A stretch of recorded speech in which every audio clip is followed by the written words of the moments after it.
Jade, welcome to the show. Hi, Dima. Thank you. There's so many things for us to talk about, but I think I want to begin with I would love to hear from you how you have changed, like in your attitudes towards sex and how everything has shifted for you. And then maybe we can get into more of the societal stuff. Yeah, yeah. Like tell everyone kind of where you were and then where you are now. I was not convinced around monogamy for most of my childhood. I definitely would fall in love with like multiple people and really loved them. Like was just dead convinced that that was how I was wired. What do you mean childhood? Like when you were like a teenager? You were Uh, falling in. no, I would say I mean, I guess 18, 17, 18. I Yeah. would be like madly in love with like two people, and one would be like my best friend and one would be my boyfriend. And that was really difficult. It like might sound great on paper, but it was really awful because I didn't have any type of structure system or examples of like how to navigate that in a ethical way. And so I was doing a whole ton of research around alternative relationships when I got out of college because of how much pain that situation repeating itself kind of with different friends would cause, and how I didn't want to hurt anybody, but everyone would get hurt eventually. And so when I moved to California, it was like the land of alternatives and Whoa. people trying everything. And I met people from One Taste, and they kind of became my community, but they weren't in One Taste anymore. They had kind of fled and were all together recovering. So it was like a very particular niche of people that had done like a ton of relationship work in really unconventional ways, were recovering from like the cultishness of it, Mm. um, had been there since the beginning. And were really radically honest. Like the thing that was so appealing to me about them is just like how open they were about anything to anyone, like to their monogamous partner, being like, oh, I want to have sex with that person, not monogamous partner, they're like open partner. And then they would like go do it and it wouldn't impact the relationship in a way that I could see negatively until Hmm. later. Um, Hmm. And so I spent like a whole lot of rabbit holes and years studying that and jealousy and them, and finally getting into a open relationship and just being like, this is awful. Like I was in it for 4 years. Um, and I was working with Jordan, and like 4 years into it, he's like, I just don't think you're monogamous. And I was like, that's like the worst news I've ever heard because I don't know how to be that or want that. Like, that's so dangerous to me. Wait, so tell me, what was the draw toward polyamory? Like, did you just genuinely believe like that's how humans were and should be? Good question. For me, it was like the honesty part of it. I think Okay. I grew up with a lot of infidelity being modeled. Ah, And so there was a lot of me that was like, I would rather know and be part of the consent, even know that partner and have intimacy there. Like I was pretty nuts. I was like, yeah, bring them over. I'll cook dinner. yeah. Like very much wanting it to be kind of like a family community feel where we didn't have to lie to each other, where there would be no surprises from my partner. And I think I hadn't seen monogamy work in a healthy way. And it was really dangerous to believe that that was the answer. And then Mm. have infidelity happen behind my back and just relive that whole thing. But what was interesting is you can still have infidelity in open relationships and it's all over the place. Like it's not just because it's open doesn't mean people aren't human in that respect. What does that mean? What does infidelity look like in a If you have an agreement with your partner that like you're not going to kiss on the lips and then they make out with the, Ah, it feels the same. It feels yeah. exactly the same. And I hadn't been cheated on until I got into open relationships, and then all types of things were being violated. And I was like, wait, this is the safe one. Why are Yeah. you doing this for? Yeah. And it was so messy.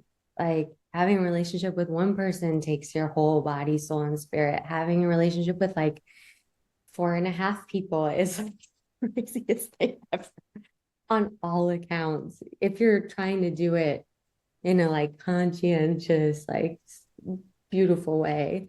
Yeah. Yeah. And in all of that, I was getting the Layla certification, which we both got. And Mhm. That's like a sex coaching certification for people who don't know. Yeah. yeah, and that was like, oh, there's like a body attached to this thing. Yeah.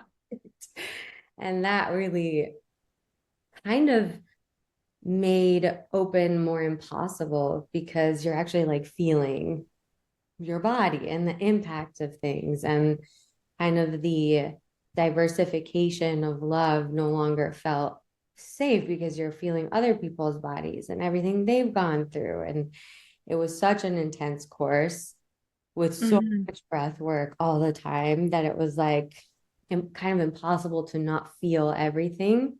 Hmm. And thank God, honestly, because I'm definitely monogamous, but it had, I was a kink coach. I was coaching mostly open relationships. I was like interviewing every alternative, like my whole life was built around the alternative. So this was like a very inconvenient truth.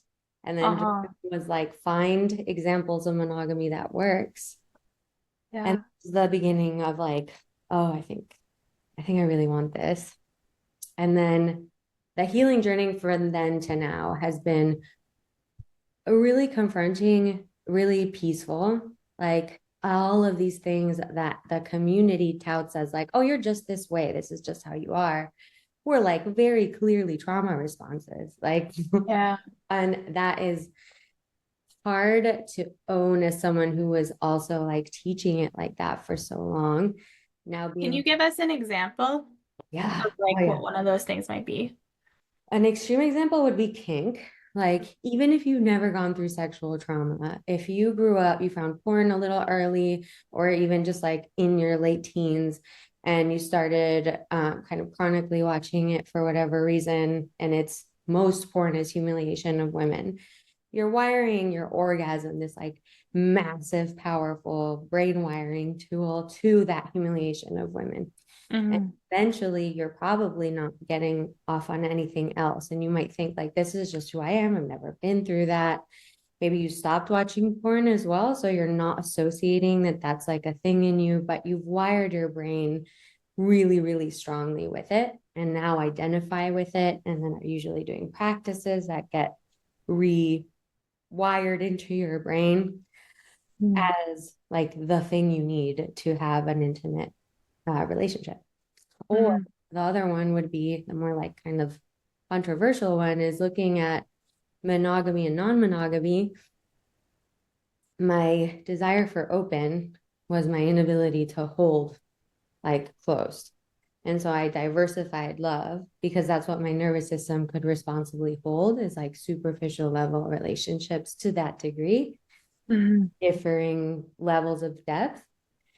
And I made that an identity with other people that had that identity that avoided the thing I really wanted and where I thrive the most Hmm. completely. So it's a trauma response still, but because of the identification around it, like this wasn't even an option. Was Hmm. that was like mind blowing when I was like, oh God, this is real. Yeah. What do you mean by hold? Like the thing you can have capacity for? Like what you're able to let in? Like I think in the community I would be excommunicated for kind of touting this, but I think to some degree being in non-monogamous relationships allows you to invest a safe amount into different people, have backups. You're diversifying risk to some degree. Yeah. Even when it's like, so every relationship I had was like so meaningful to me. I wasn't doing that consciously at all. But when I look at how much more of a risk it is to invest in one person, Yeah. I was incapable of doing that responsibly back then. I didn't Yeah. really understand that either. What do you think is the block for that? Is there a fear of just like the person leaving or them? I think for me, it was like learning to be trustworthy, learning to be monogamous, and then having them cheat or having Mm. them. It's like it was so clear if I looked at it, but it didn't feel real because I was like, oh, I'd be fine. Now I'm an open. Look how fine I'd be with it. I Right. practiced being fine. But the truth was like, I wasn't very trustworthy with my energy either. It felt good to be diversified, safe to be diversified. With one person, if I wanted it to work, like I'd have to be like really accountable as well to Hmm. my own energy there, meaning not necessarily like I would cheat, but meaning I would have to actually trust that it works, heal the wounds, be invested fully and accountable to that one human being. Like it just was a whole thing. I was like, I don't even know how to begin to trust just one person with all of it. Yeah. What if it doesn't work? Yeah. Mm. Tell us where you're at now so everybody knows. Now I am pregnant. The love of my life, and we're extremely monogamous. And it's beautiful. It's like it's so nice. It's like, Yeah. yeah, it's everything I would have never dared to dream of before because it sounded like a fantasy. And obviously, like we both have our own trauma that we were working through because he also opened with in his past and experimented very briefly, but it's like such a perfect union in the things we have to heal around the mistrust that would have led us to that since we're both like pretty extreme monogamy, like that's our natural place, and both of us were like maybe not, in a world where most of society for both of us around us was like monogamy doesn't work, marriage is a sham. Like the narratives we were both raised with were really fucked around this. Yeah. Yeah. How has it felt for you? Like, what does monogamy feel like emotionally, I guess, compared to what you were doing before? It's just like so efficient. It's so nice. It's like with the other one, any day could be a surprise. Like Ambush, which had its thrill to some degree, but was not like a state of consistency was not available in any capacity because any and everyone is an option. And it's there. I don't think safety was even something I would ask for because it seems so unrealistic. Whereas now it's like that's what we're constantly cultivating, and it has like tenfold benefits on like business, health, what we create, what we're doing, the fun we have. It's like everything feeds everything else, and it's so evident. Where the other one kind of like on drugs all the time. Like you're just constantly like, okay, this is the ride we're going on. Like I gotta get on board or not, which isn't necessarily healthy non-monogamy either. I Yeah. wasn't with the healthiest partner at the time at all. And that definitely impacted it. There's Do you only think that anybody has healthy non-monogamy? to some degree, I think if you know yourself, like I have a bunch of trauma, I do better diversifying. I could see it being responsible for you to actually choose to not be monogamous if you're not able to be. And developing meaningful community and relationship from that kind of honest space of like, I don't really want to do the work to be with one person. And it's safer for me to just be with plenty. Um, Hmm. and I interviewed so many people, and there were so few that hadn't had lines crossed or crossed lines themselves. I didn't see like what I wanted to see, which was like, this is the answer. Yeah. In Like this. these people are doing it really Yeah. well and Yeah. like thriving in it. And yeah. Yeah.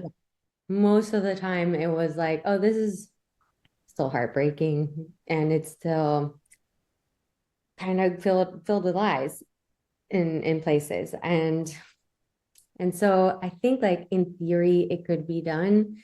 I've like heard of it be done, but I've never met them. I Yeah. like, really, really looked. There were people that were living definitely a vein of excitement and reemergence and sexual exploration as a like partnership that had had kids and been together for like 40 years. That was definitely something beautiful to observe, but the sustainability of that seemed to be really unstable. Like, Yeah. like fun opening up, and then it's like the reality eventually comes around to something really difficult. Yeah. They seem to me to be such different things. Like the kind of sex that you chase in that sort of um ideal, like even opening up a marriage to be like, oh, we're gonna like have new fun thing. Like that kind of sex to me, even when people say like, oh, it's really good sex, I'm starting to wonder even what that really means anymore because it feels like it's it's like taking drugs or something like you said, like it's this superficial sort of pleasure that you like get in the moment, but is it nourishing? I think sex with one person for so many years is just so, even if every time it's not giving that high of like new, it Mm, gives something else that I think is so much more nourishing. 1000%. And actually, the beauty of like Eastern practices is that they, like in ancient Taoism, they philosophize like until you've been with one biology for 7 years, you're not even having sex. You're just like Huh. calibrated. Do they And say so, that? yeah, I cannot find the text anymore. I have it in a book somewhere, but it makes so much sense. It's like the body needs all this time to like alchemize the energy of this other person. And then you start having mediocre sex that leads Yeah. to like epic sex where you access like divinity and God and like it's infinite in its capacity for pleasure. Where in the West, like no one that is outside of this kind of industry has that narrative of like, imagine how good sex could be having sex with the same person for 20 years and getting to know them and like mastering their body. Yeah. Philosophy is instead like, oh, how boring, like how not novel. And it's two very different narratives. And I think it impacts what people are looking for as good sex. Yeah. Well, Far. we were talking about ahead of time, like I think for me, I've really started wondering because obviously in my marriage, the having done those more Eastern sexual practices, like having done that kind of work and having Jordan have been exposed to that kind of sexual energy work has been really beautiful for our sex, obviously. Like now I'm like, wow, we can have these incredible sexual experiences together. And at the same time, I've also started to wonder, especially now we'll be 6 years together this summer. Mm. There's like this sense of, like I was saying to you about chasing that quick pleasure, I'm sort of like, when I think about it and I'm like, I wish that I had only had sex with him forever. Mm. And even if our sex wasn't as good, like, my orgasms weren't as long or whatever the things that make it extra good are, I think I would trade that. And I imagine, like, what if we had met when we were, in our early 20s and then we had only had sex with each other and then we had just discovered the ability to have this sort of sex we have now over time. Yeah. So That's so beautiful. it's so Like beautiful. then you have a whole lifetime together to discover that. Yeah. Yeah, it's beautiful. I read that in your piece and I almost cried. I was like, it's cool, so beautiful. Because my partner says the same thing every time. He's like, I wish we just met when we were like 15. Yeah. It's like I've never even sometimes when he says that, I like get so much grief because like it's scary to even consider wanting that now. Hmm. Everything that I went through to like get here and find him, a piece of me is like, maybe I would have still needed to like do all that stuff. But it's like, I don't know if we'd met young enough to believe in this love, how Yeah. it would have been Well, and so if it had been modeled to you, totally. Yeah. right? Because Yeah. that's the thing I have been really thinking about a lot is when I think back I met Jordan when I was 26 and he was 32. I was not who I was at 26. I was not ready to get married and have children. It would have like, Yeah. I would have fled, I think. I would have just run away. It would have been, I don't think I could have done it when I think about, and then I think about, my 18-year-old self, my 15-year-old self. But I don't know that that's the most useful way to think about it because it's like everything that happened happened, that's my life and that's great. I'm here. That's wonderful. I just wonder if the modeling around me and what I was told had been different, Yeah.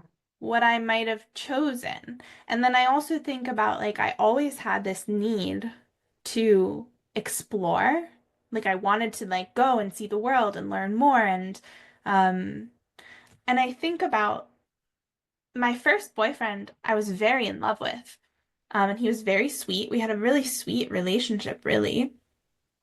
And that was when I was 20. But I couldn't, like, he wouldn't have been a good person for me to marry. Mm. And so it's hard to think about because it's like, well, and the main reason that he wasn't a good person for me to marry is because we weren't really very intellectually like compatible. Like it wasn't very fun to talk to him, really, ultimately. Yeah. And so I'm like, well, that's a thing I need.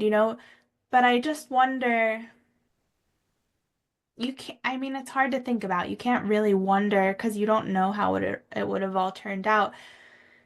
I just think that I wish that if when I was younger, it was modeled to me that this was a good thing to choose. Totally.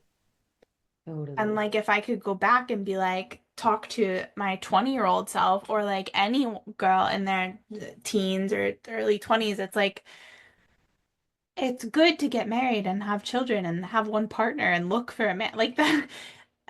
Did you like when I was in my early 20s when I remember having a friend, I was actually just talking about her this morning who she made a list of what she wanted in a husband. She must have been 20 at that time. She made a list. He was a bit older. They met like a month later and they got engaged to like be married. They were married, I think, like a year later, and she started having kids. Wow. And at that age, I like looked down on that so much. I was just like, oh my God, she's like ended her life already. Yeah, that's what I would have thought too. Yeah. Yeah, it's crazy. I like knew I wasn't getting married till 35 specifically. I was like, I'll have kids at 35 and get married.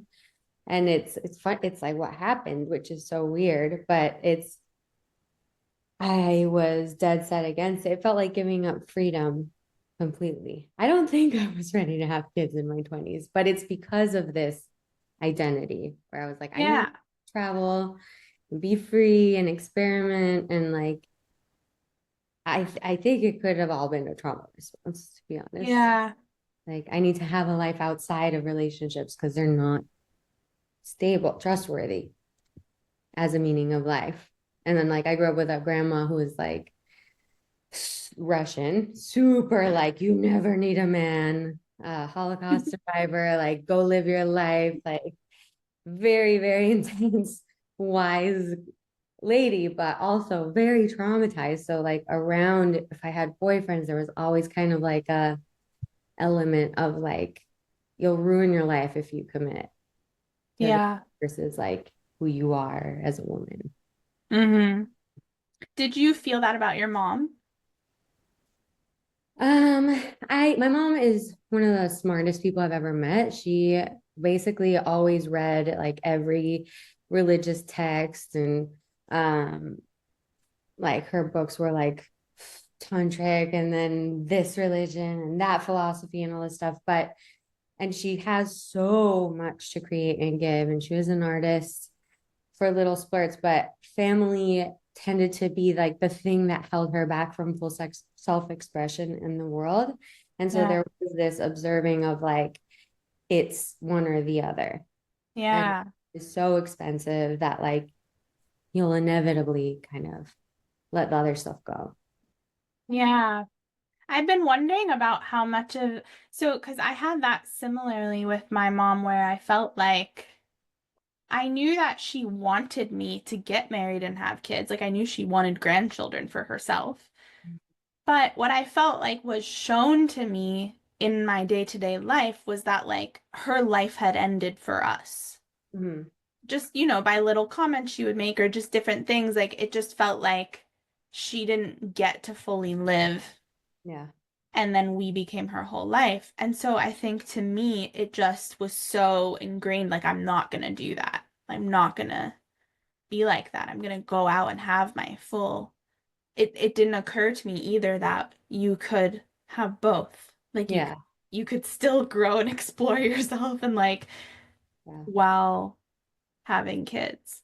And I also Yeah. think when you have kids younger, uh, you grow up like more quickly. Definitely. And Yeah. I see that sometimes too, just with women who you get like into your 30s, you get even in their early 40s, and it's like I think all these other issues start to come into play that wouldn't be there if you had a family and kids and stuff to look after. Like I What think kind there's like a sort of an existential thing that starts to happen as you get older and you yeah. aren't doing that. What kind of existential stuff do you Like, well, I think that's the underlying thing. And someone might present with anything. It might be like, oh, I'm just like kind of unhappy, or I don't know where my life is going, or I don't know what I want. Or I just, I just have this, like, I'm not really making any friends. I was just talking to someone this morning who, she's in her early 30s, so she's still, not past that point at all. Yeah. But we were discussing how it's hard to articulate. There's like, because I think what's meant to happen is we're supposed to be children in a family, and then we're supposed to create our own family. But when we don't create our own family, there seems to be this thing that happens where we still kind of feel like our family that we were children in is our family, and we feel stuck in those dynamics still, and we care about like these people are our family, and they're still like the primary focus in some ways. And there isn't this separation that would naturally happen by becoming a mother and creating your own family, where like obviously you still have the same family members you had when you were young, but you have now taken on a new role in that family. And your Yeah. primary focus is no longer like being the daughter to your mother, it's being the mother to your daughter or to whoever, like your child. And so you're taking care of your family and you're setting up your own thing. And so you sort of, I think when we don't do that, there seems to be probably not always, but there seems to be this thing of like missing the family. It's like, well, where did my family go? Hmm. Yeah. I got older, Yeah. but you're supposed to be taking on a new role to take you to a new place. Yeah. I And could see. instead you get stuck in between. Yeah. I could see that definitely with the women that I know that are in their 40s. And I have a sister who's 8 years older than me. So they've always modeled what like the next decade looks like. And I've always said, like, God, you guys make aging look like non-existent because they have so much. It looks exactly the same as it looked like when they were all in Syracuse, like they go to festivals and they party and they dress glamorous and are out every night. And I'm just like, I guess that's what 40 is, but it's also Do they it's have kids? not all of them. And it's Yeah. The ones that don't feel very much my age or younger.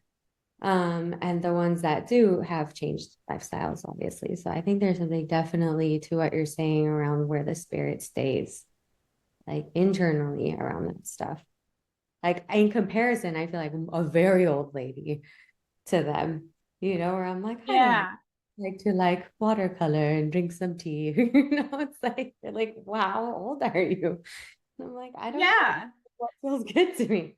Yeah. And I also think a lot of the time that when a woman is in her 30s and is not partnered and does not have kids, and there's this underlying feeling of like depression or just like, what am I doing? Or I don't want to have my life together. I think often what's missing is I wish I like you should have had kids in your 20s and got married. And it's not that I think we need to now feel a lot of guilt or shame around it or think things happened wrong. But I think it's like we're not allowed to say that anymore, that that is actually a need, I would say, for most women. Yeah. And I think honestly, waiting to 35, once I got to 35 and then I saw how much work it took to get pregnant, there was an element of like rage of like, holy fuck, like it's not true that you can't get pregnant past 35.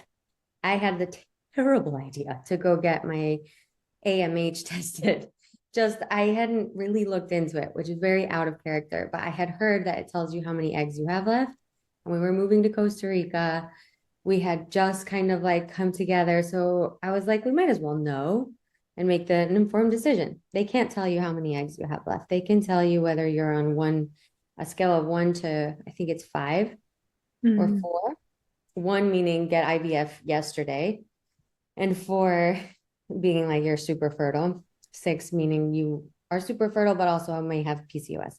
And I was 1, and I was just not expecting that at all. I had gotten pregnant before, and it put a whole different spin on my past. Where before I was like, there's no cost to the life I've lived and the choices I've made and all this stuff. Suddenly I was like, he was like, if you don't get naturally pregnant in 3 months, like you need to be coming in or getting okay with not having kids. Luckily, I found a naturopath that was like aggressively against this number, saying Yeah. exist. And she was like, I can get you pregnant in 3 months naturally after we'd already tried 3 months. So we were like behind on the fertility thing. And it worked literally almost to the day, but I got to confront like, oh, the cost of like avoiding this biological clock because I just decided that socially it shouldn't be something I need to deal with younger. Oh, And it was really confronting. It meant we couldn't have 10 kids if we want kids. yeah. And and then we had to make the decision like, do we want to prematurely have a kid together, like really at the beginning of the relationship, or risk not? And I just don't think I wish that decision on anybody. And Hmm. we're gonna go with yes, trust our intuitions around each other and around being each other's partners, around business and like where we're at. And it's like it really had me consider like, were all the nights out worth it? Were all of the Yeah. that I took, every trip that is like a beautiful memory, but that's it. Worth the risk of not having a family? Like, absolutely not. Absolutely. Yeah. Yeah. What did the naturopath have you do? Oh, she's really great. I can give you her information if you want. She had us both on quite a few supplements. And she was just like, obviously, food is the best if you can get the quality of food, but we were in Costa Rica, so it was really hard to get real healthy food there, shockingly. And she had me do the Dutch test eventually. That was really, really life changing. I love that test. It tells you full picture of your hormones and what isn't being absorbed and stuff like that. And then she had us eating certain supplements and just eating really cleanly. I was eating like 25 100 calories a day of like the foods that we deemed were clean, no seed oils, things like that. And he was on like 3 supplements, and it really it like was night and day. Halfway through it, I was like, it's not working, I'm giving up. But it really it creates that egg that even though we were like, we're stopping, this is too stressful, the egg that got pregnant was 3 months of that clean eating Yeah. and supplementation. And I mean, it worked. Yeah. Yeah. Wow. But she's very much like, she's just online, and she just, there's the course if you want to take it on the nutrition and why, or she just like tells you what to get on and it helps. You don't even have to do the Dutch test, but it was out of every medical test I've ever taken, I was like, why isn't this given to women? It Mm. just I've pops. had that done a number of times. Yeah. Loved it. Did Yeah. you? It's cool, but I found that for me personally, it's like there's a tricky balance between information and then too much information. So it's like I don't know where I like it's been helpful up to a point, but then at some point it's like I think for me, I did so many labs last year, like every lab you could possibly do. And then it was like all of these things were off, and I was like, I think it's just stress. Like I'm not even absorbing what I'm eating because I think I'm just stressed, you know? Yeah, I So, know. I know that. anyway, but I've also had that same feeling of thinking of how much easier. Like when I was 20, I was having sex like 3 times a day. Like I remember, like, like how much and I'm thinking, how did I even I could never do that now. I remember that it was like senior week and my first boyfriend, and I tracked like how many times we had sex during the all week, and it was like 21 times in a week. You can only do that when you're 20, you know? But like, you think how much more fertile you would have had to be then to be able to do that. Yeah. And there is a sense of like, oh, like you get to your 30s and you're like, oh, wow, I really was in a much different place when I was in my 20s. Yeah. Yeah, all of this energy. My partner and I talk about this all the time because we're kind of on this kick of just like, what has been the societal impact of pornography Yeah. in these men's groups, and giving talks on porn because it's what they're like most struggling with. And I feel very blessed when he's able to share some of this stuff because we were both men's coaches, but Hmm. you're getting access to like one man at a time versus Hmm. so much suffering men are going through around pornography and its effect on their life. And oh, I forget where I was going with this. Um, Well, you were saying you and Tom talk about porn. and right before that, we were talking about like how much more fertile we would have been in our 20s around it. I think that, oh, sorry, pregnancy brain. Like the thought, but Well, it'll come back to you maybe.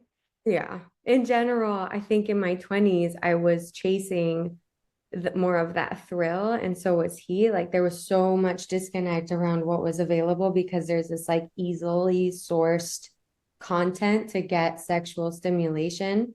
And Hmm. the junk food, then we're like going into society and trying to get with each other. Like Hmm.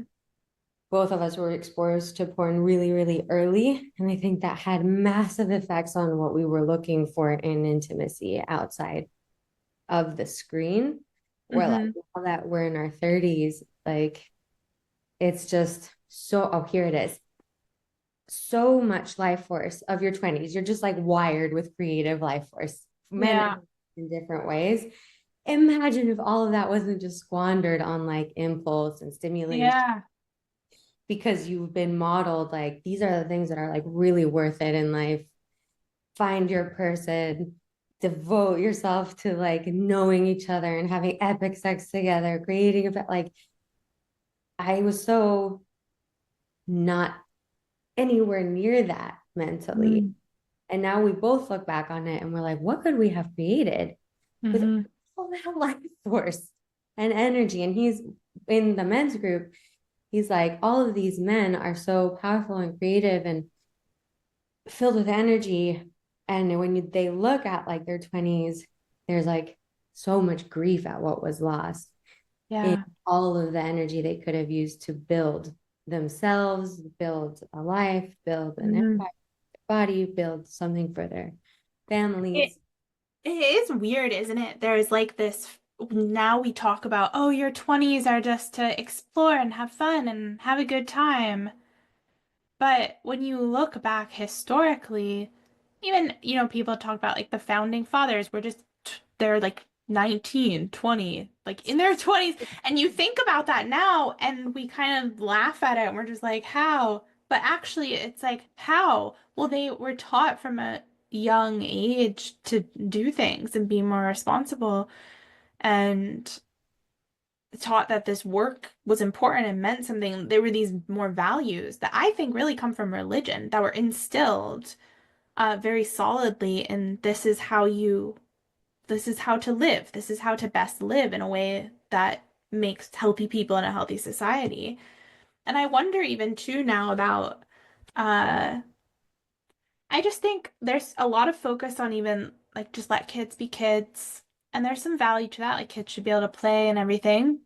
I just think my my parents were very much more oriented to like not even like don't even worry about getting a job when you're a teenager. Just basically like don't worry about just have fun. You're only going to be young for so long. Just have a good time. And so that was mostly what I did. And even though I had businesses here or there, whatever, like things I was interested in, I feel that my main value, especially through my 20s, was just me having fun. It's just Yeah. like I want to have, and I think that's the question I've been talking about a lot recently is just what are we actually like, what's the point of life? What are we living for? Because when our cultural idea of that becomes we're living for ourselves and our own pleasure and our own things that we want to do and things that are just more selfish in their nature, just they're more um I want to grow as a person. I want to experience all these different things, as opposed to something bigger than that. I think, I don't think that makes us as happy or fulfilled ultimately. Yeah, I don't either. It's kind of like just consumerism to some degree.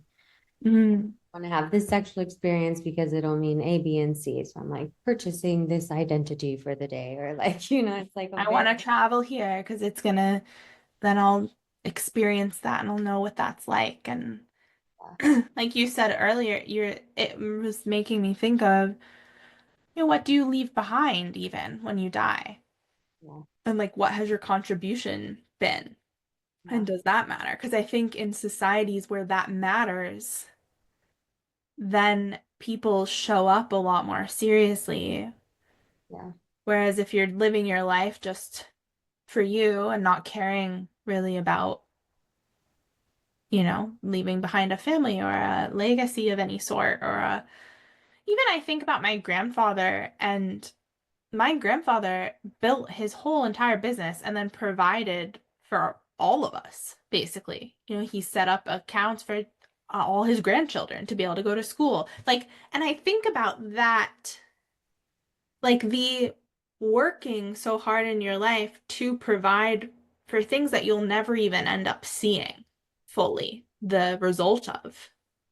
But I yeah, think that people long ago did that so much more. They're planting trees of like orchards of things that won't come to full fruition until 100 years from now. They're never going to see that, but they're doing it anyway. There's like this care for the future. yeah. It's beautiful.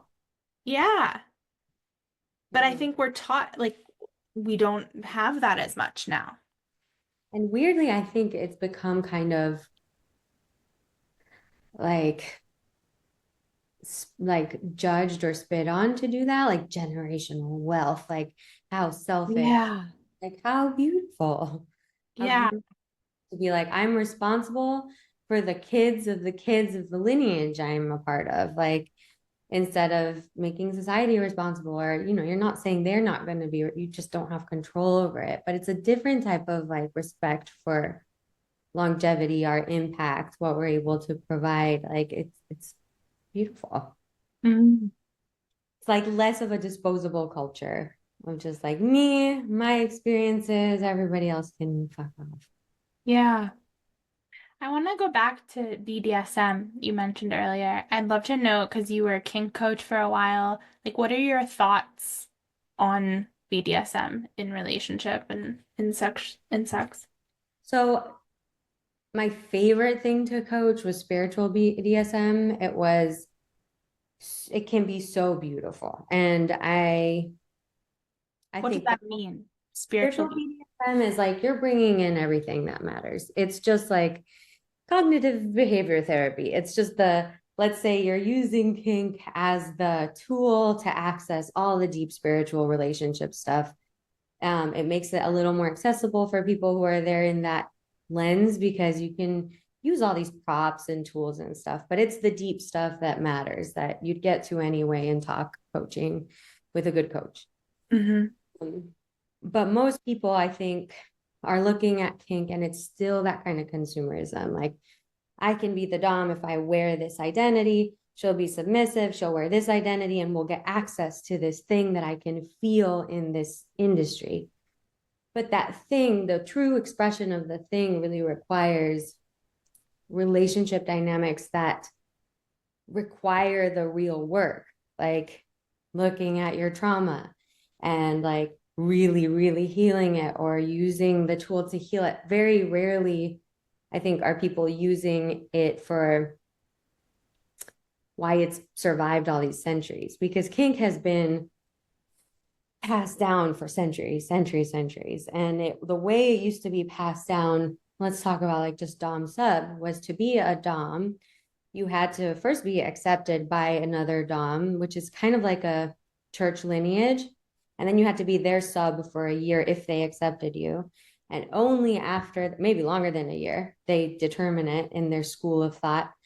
Only after you've mastered being a sub are you allowed to be a Dom, and you Huh. would say the lineage you were in. It was all very underground because people got murdered for it. How old is kink? Do you know? Like, I don't have the date, but the research back in the day was like, oh, this has been around. And huh. the beautiful thing about certain dynamics, like I went and studied under this one Dom because she was a female Dom. She had studied psychiatry, and I was just like interested in the crossover. And she was like, my entire job is psychiatry. She's like, most of the time not doing anything sexual and instead helping someone alchemize guilt. Maybe they fired 400 people that day from an order from on top, and they just like absolutely hate themselves and can't live with themselves. And they go to her to be quote unquote corrected, punished, or whatever. But she's like, everything that you do in this arena has to come from love and your heart, not from hatred. A lot of what she taught is the traditional mode of like the school she inherited, and the modality being about like healing and about alchemy and about kind of like the deeper spiritual things, where I had interviewed other ones that didn't have such a background, and it was like more cosplay. It was more superficial. It was more driven by kind of shadowy hate or actual like frustration with men or entitlement of money. Like there was very much something darker there. So I think there's a difference around how people are using it, what people are using it for, and the fact that now anyone can be anything. There is no like passed down ancient lineage of the study of like how you do it, why you do it, earning doing it, respecting the people that died before you, passing on this knowledge. There's no kind of respect for it that keeps. Mhm. special, or I'm not going to say like holy, but that vein of divinity, maybe. Hmm. Sense. Yeah. Do you still feel like there's benefit to it? I think, like on a, as a tool on a belt, yeah. If both people are conscious of it, like let's say again, you've like spent, like your kink is something darker because you watch a bunch of porn around it, and you're unconsciously then practicing that just to get access to intimacy quickly. I don't think that's healthy. You're bypassing every other language you need to learn with your partner that would have you guys get access to the full spectrum of your intimacy. But Right. if like I had a really boring week and this week I'd love to like play in this arena with you energetically, I think it can be really fun or beneficial for the couple in the same way that like having a special massage night could be, or doing something, um eating a specific flavor of dinner could be. But when it Mm. becomes the identity, I think there's other things being avoided in the relationship. I don't know if I feel that way now. I feel that like, have you read, I don't remember if you told me if you read Louise Perry's book, The Case Against the Sexual Revolution. No, but I ordered Oh, it. good. You'll love that book. A heading of one of the chapters in there, which I think is excellent. Actually, all of her chapter names are just really great. Like you read them all and you're just like, "Oh man, I'm in for a great ride." But the one chapter title is Not All Desires Are Good. Yeah. And I've been thinking about it, and I feel now that there are some desires that can bring us pleasure, but they're like evil kind of underneath. Like they're not love at their core. Yeah. And now, and I'm very curious about this because when Jordan and I first met, I had not had a lot of experience. And I think we're going to do an episode where we talk about this more together in detail. But like, I had not had a ton of BDSM type of experiences. My most really had been like I had a couple partners tie me up. I knew that I liked that feeling, but they weren't like practiced in it. Um, and I had a couple experiences that were questionable uh with the guy. But when I met Jordan, he had spent a lot of his 20s in those worlds, just doing heavy dom stuff, especially. And it was very much a part of our relationship for the first year. And what was interesting was like, it was very much on the way out for him. Like, he wasn't really very interested. But I had never had that dynamic. And I was extremely attracted to this like daddy little girl, this submissive role. And it turned me on like nothing else. And it was kind of weird because then for a while, like he was kind of like not really like he was like, I want to have more loving sex. And I was like, ew, which was my own resistance to really letting that kind of love in. And I think actually I was using it the to avoid that deeper love, like having to really be with someone sexually who could really see me that deeply and like being soft in that. Like it was way more comfortable for me to be like slapped or, you know, treated in that way. But then what was really interesting is like about a year in, I'm not sure what exactly happened through us both maturing or just time in our relationship, but it completely dropped away. And all of a sudden it was like, I don't really think I want to do that anymore. And then we never did again. And then now as the years have gone, like I'm like, that is the most disgusting thing I could imagine doing now. Like it's so like, ew, I don't want that at all. And I've even started to notice that any sort of dirty kind of thing sexually like is just turns me off completely. I'm just like, oh, that doesn't feel good or loving at all. Yeah. I think And that's cool. I mean, I think it is too. I think it's wonderful, but Yeah. it's curious to me because it's like how could I have enjoyed that? Like now I look at it and I'm like, oh, my poor, like poor girl. Like come here. Why did you like that so much? But I guess I answered my own question as I'm talking to you. I guess like part of it must have been just it was easier and more attractive for me to be treated like shit, kind of, and more comfortable than to be like really deeply loved. Yeah, terrifying. I would want to push him away. Like I was just like, ah. Yeah.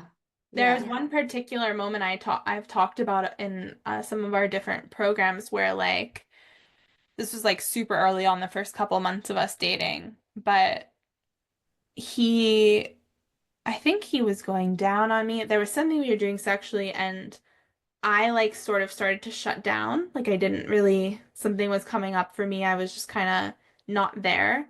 And he noticed, which was new because like normally I was with guys who wouldn't have noticed, you know? And he was like, "What's coming up?" And I was like, I don't know. And then he like paused and was really loving and like wanted to be there with me. Like he stopped and was like, "Oh, like, like probably put his hand on my heart and was like, what's going on?" And I just wanted to like shove him away. And I was like, "Can you stop?" I said something like, "Can you stop enabling me?" Or like, "Can you stop?" Like I just wanted him to like slap me around and stop being so nice. And I said that sentence out loud and I watched his face like he was just so hurt by the idea of that, of like pushing past me being resistant. And then I felt like this intense shame because I was like, oh, like he sees all of this. It's just so uncomfortable. Um, and I just think about that and I think like it's all just it's growing up and then sexual experiences, I guess, where we're taught to, and we can. What's weird is like we can get off, we can respond sexually, pleasurably, to all sorts of things, which then brings me back to the like not all desires are good. Yeah. Like I might have a desire to be slapped around and whatever. Like, is that loving though?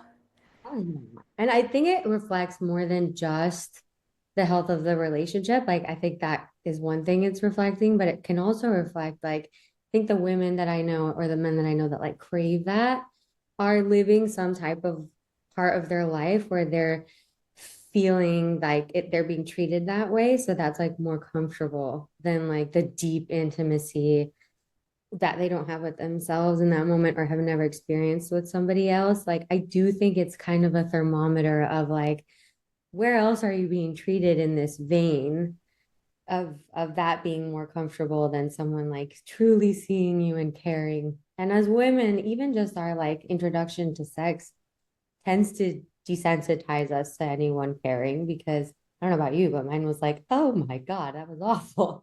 Like this is No, it was terrible. so bad. And then I was like, but I want intimacy. So like I guess you kind of just, knuckle through.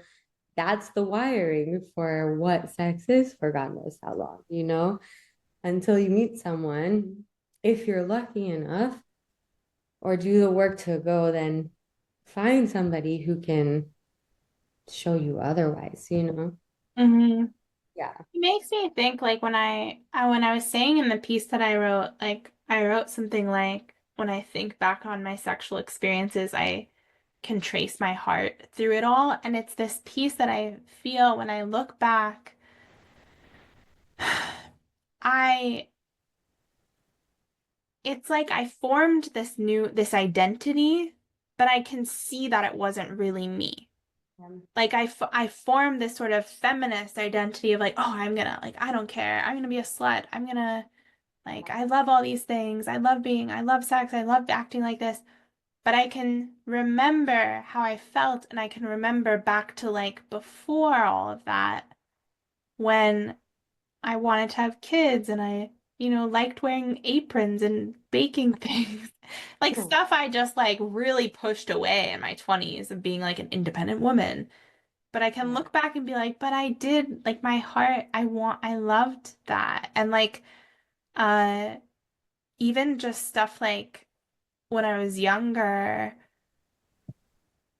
I don't even actually know that I got this when I was really little, but I can feel like my softness, sweetness, like wanting to cuddle, like wanting to be so touchy. And then in most of my relationships, that wasn't really part of it. Like we never were super cuddly or intimate unless it was going to lead to sex. Like that was a big thing in my last relationship was like he was not very interested in anything cuddly or sweet like that unless we were going to have sex. And uh now like Jordan and I are so cuddly like all day that I'm like this was always part of me. Mhm. It just wasn't like brought out or allowed. I didn't feel that it was allowed. Yeah. Like a callousing around it. Yeah. Yeah. It's really beautiful. Mm. Yeah. So it makes me wonder if and when I think about that year of the first year of our relationship, I'm like, did I heal something? Like was it because people talk about kink like being able to be healing, or did was I like using it as something that then I just stopped? It can be one or the other or both. Like for me, it was definite. I didn't need it. I actually probably would have benefited from not using that as the healing mechanism, but it was the most effective one I had found at the time. Like it's kind of like okay, when I look into like porn addiction when I'm working with men specifically, most of the time they're like, I hate the porn I watch. It's like the scariest thing on the planet. I can't stop watching it though. Wow. It's like they just accidentally came upon it and then wired to the like shock factor of it because everything else didn't have feeling anymore. It's like they had desensitized that vein in the avenue that they'd experienced it through habitually. And so they got like stuck on that thrill Mm-hmm. instead. And then because of then doing it more and more, it became like, who am I and why do I like this? Sometimes I think with sexual things, that's a big risk where like you feel the like frequency of something, it's like shockingly thrilling to your body. So it craves it more to understand it. And then it's like, what does this mean about me? And sometimes Mm-hmm. things like daddy, baby girl, it's a little bit deeper because we remove the titles. It's really just like a really caring element with like a really innocent element. But do it enough and the like identity can become quite confusing Mm-hmm. to the person. And so healing, I feel like if you've been raped, maybe it happened a lot, maybe it happened once. Kink can sometimes be a good way I wouldn't say a good way, a way for a person to kind of re-enter that arena in a consensual way, have a lot of like boundaries, be able to gain control. Do I think it's a good long-term plan? Like forever, just that's the sex they're having? Absolutely not. I think that's bypassing everything. But I think in the healing modality, it's just that. Like you shouldn't need EMDR every day of your life in order to have a Right. healthy life. It's just like the entry point or the way to move past the freeze or it's a tool, not the tool. Yeah, I like that distinction. Like it's a way, but it doesn't even necessarily mean it's a good way. It just Yeah. is a way that does sometimes work. And many times it causes Yeah. way more trauma because you're eroticizing the trauma. So there's a bunch of other risks happening as well. Like if you're not in a really, really, really safe relationship, Yeah. long like if you're not living the polar opposite of the original trauma, the chances of you healing that trauma are quite slim through that Yeah. modality. And isn't it so weird that I feel like we are able to be turned on by so many things that we don't even necessarily want to be? I think it's like drugs. Yeah. Like I don't want to feel opiates. If I take an opiate, I'll probably feel it. Yeah. It's kind of like the stimulation. Yeah. That scares me so much about bringing like a kid in and trying to control when they see porn. Because when I was little and I found it, I was 11. Yeah. I wanted to see more of it because I didn't understand like the experience of it. And that's I think that still applies as an adult. Is like if you see something you don't understand and your response is arousal, even if Yeah. it's not necessarily that your body's like, ooh, we want that, the arousal is really confusing. Yeah. Likely to go try to figure out why by doing it. Mm-hmm. What do you think about? So I was reading this story the other day, an article about a woman whose husband, he got arrested for child pornography, and uh, she ended up like staying with him, deciding to stay with him, and saying like he had a porn addiction, and he described it as like kind of what you said, where he was watching more and more types of extreme porn, and then one day that like he happened upon that, or it came up as a suggestion, and then he couldn't stop. And I was reading this piece and I was wondering like, where is the line? Yeah. Like, is that a feeling that a lot of people would have happening upon that? Or like, because I think all of us would like to think we would be immediately disgusted and turned off. But I wonder, like, just watching, just as it happens when you watch anything sexual, like, do you think it's possible that he isn't a pedophile and doesn't have like pedophilia tendencies, but that he became addicted to that type of porn? Like, what do you think the distinction is there?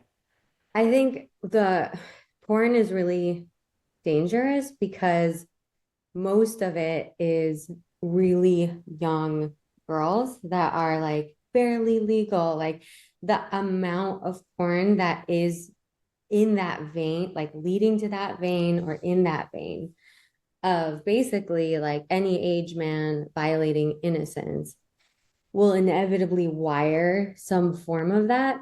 I also think it depends how early he found porn. Like if you start watching porn when you're really young, you're likely watching really young looking people. And as you get older and you're watching, you're not kind of like adjusting your age Oh, to age as well. And so that's been wired into your brain. On top of it, it's completely free. I think there's so much more to porn than what we understand. It's completely free. It's wiring on all of society at all times to benefit like very few people who run the major industries. And there's just something pretty dark and sinister in it as a whole. Like the more we go down trying to teach about it, Tom and I, the more we're like, what the fuck is this thing? yeah.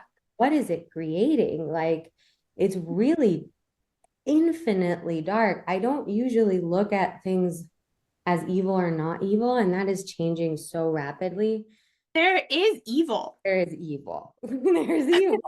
Isn't that a thing though? When I think like, especially like in the Tantra world or in different worlds I've been in, like it was so emphasized spiritually, like there's no good or bad, everything's one or whatever.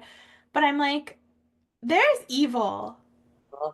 There's flat out evil. And like if I think not owning it is like I don't want to say this because it's so absolutist, but I think it's contributing to it.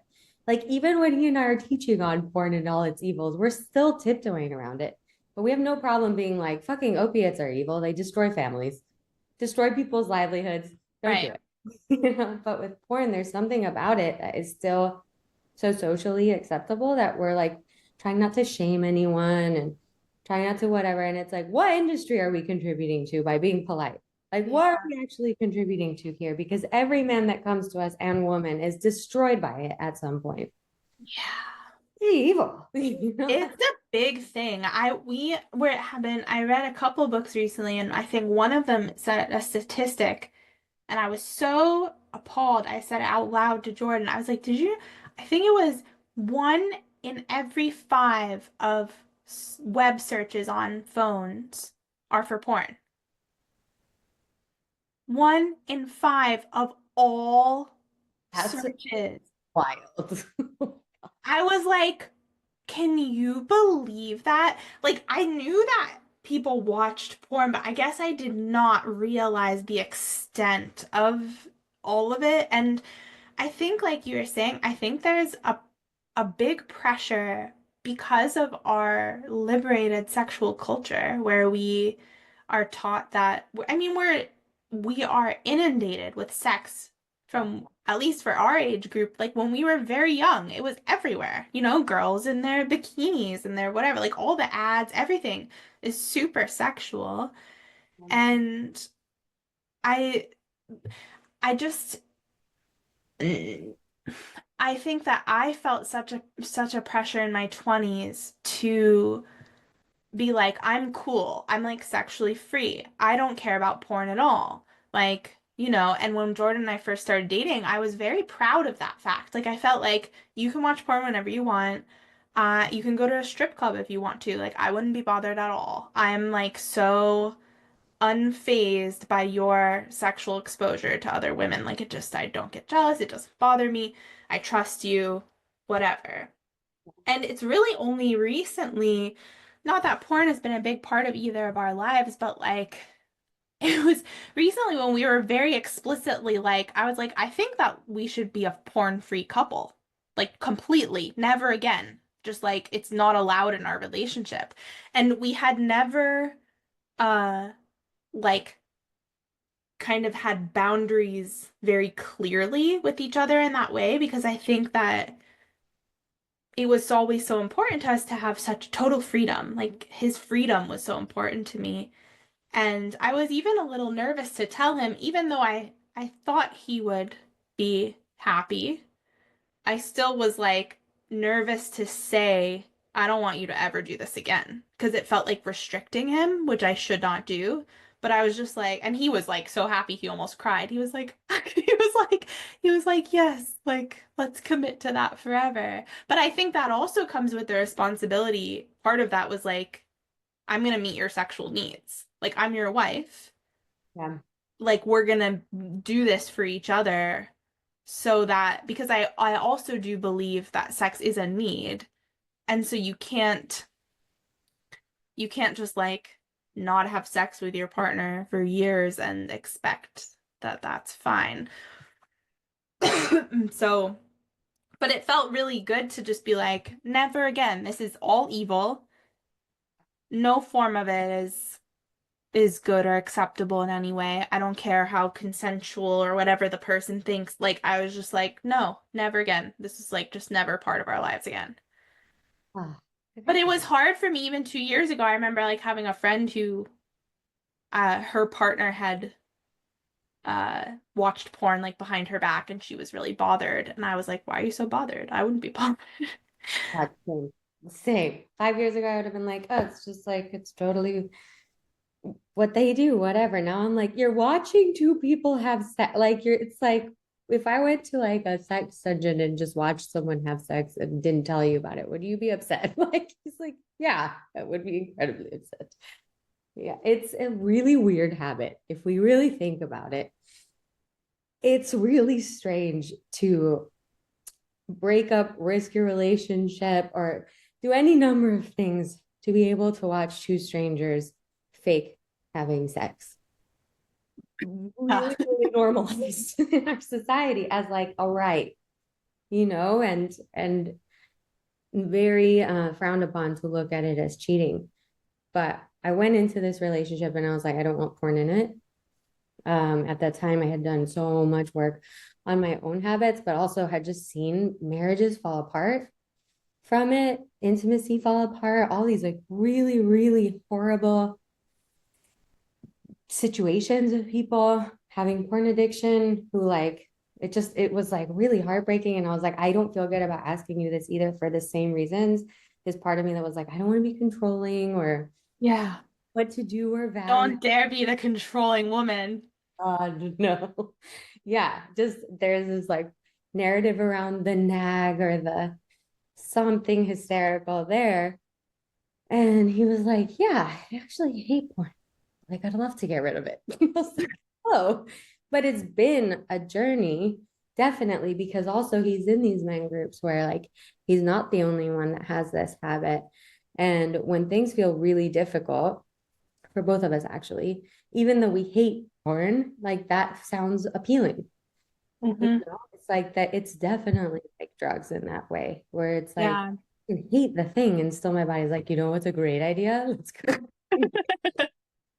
Oh, and no one seems to feel great afterwards. You know, like I'm so refreshed after my session of pornography. Like, seem to have that kind of nourishment attached to it.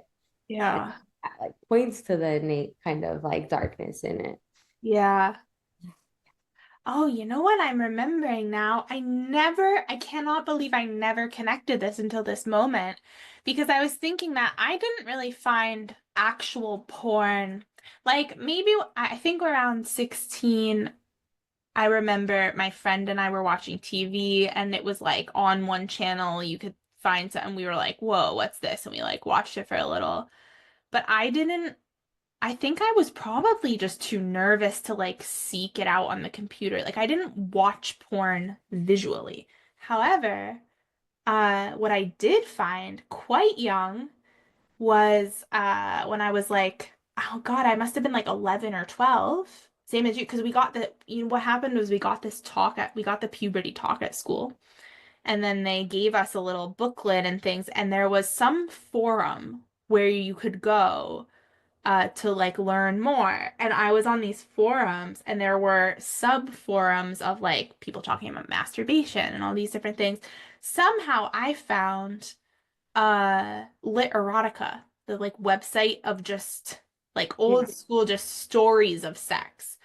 So I read a lot of those. And you know what's so interesting is that a lot of the ones that I would read, and this was not part of my sexual history in any way, was like incest, like family. So I'm like 12, Wow. you know, reading like stepmom and young teen or whatever and getting turned on reading and so now I'm wondering, I wonder if that was connected to why the daddy little girl was interesting. And I always wondered because that was not, my dad was not bad in any way. Like he was, you know, that sexual abuse, none of that was part of my past.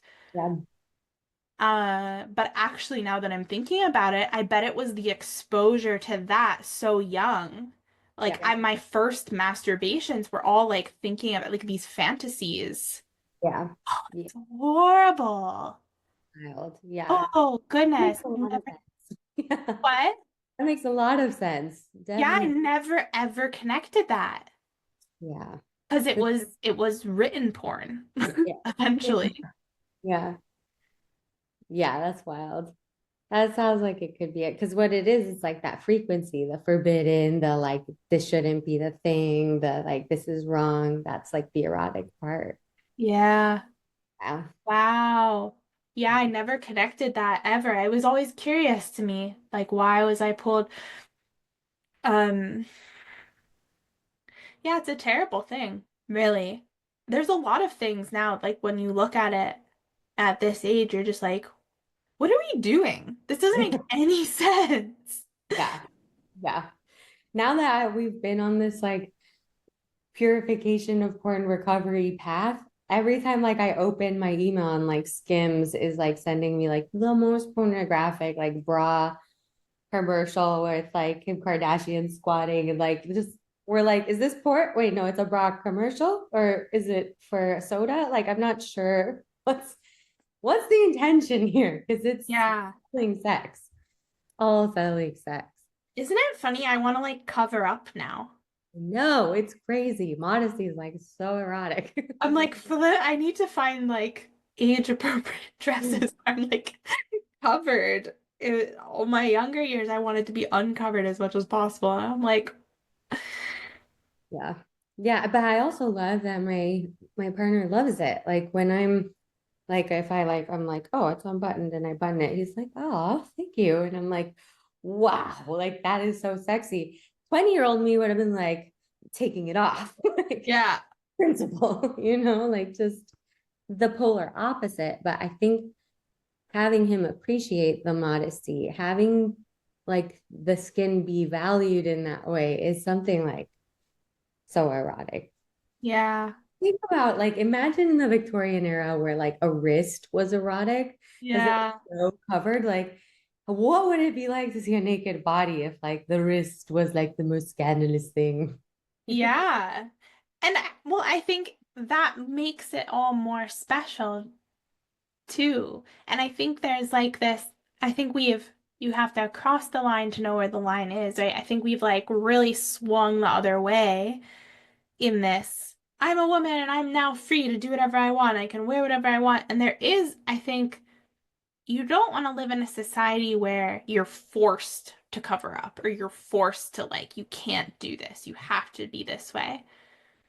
But I think it comes back to the, like, what are we teaching and what are we modeling? Like, you should be allowed to do whatever you want, but you should also be taught. Like, no one ever taught me why modesty could be good for me Yeah.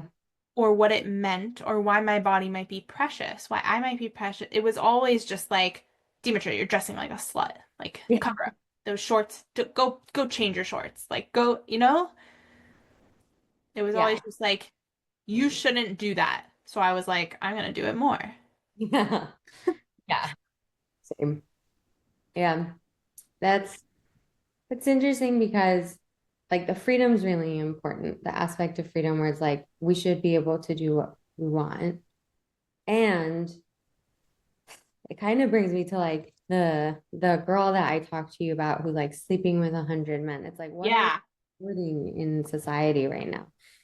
In unregulated industries. Like everything else is regulated, but we're not regulating the most financially beneficial industry available out there. Like, what is going on? And not regulating it in any way is basically like I find OnlyFans super disturbing now that I'm having a daughter because the what we're modeling is you can be a 23-year-old million making $4 million a week by just doing things at making lifelong decisions at 21 around permanent content that will be in your life forever. You know, it's like, and that it's like socially clearly it's valued because making $4 million a week is like unfathomable for the majority of 21-year-olds, like in Yeah. general.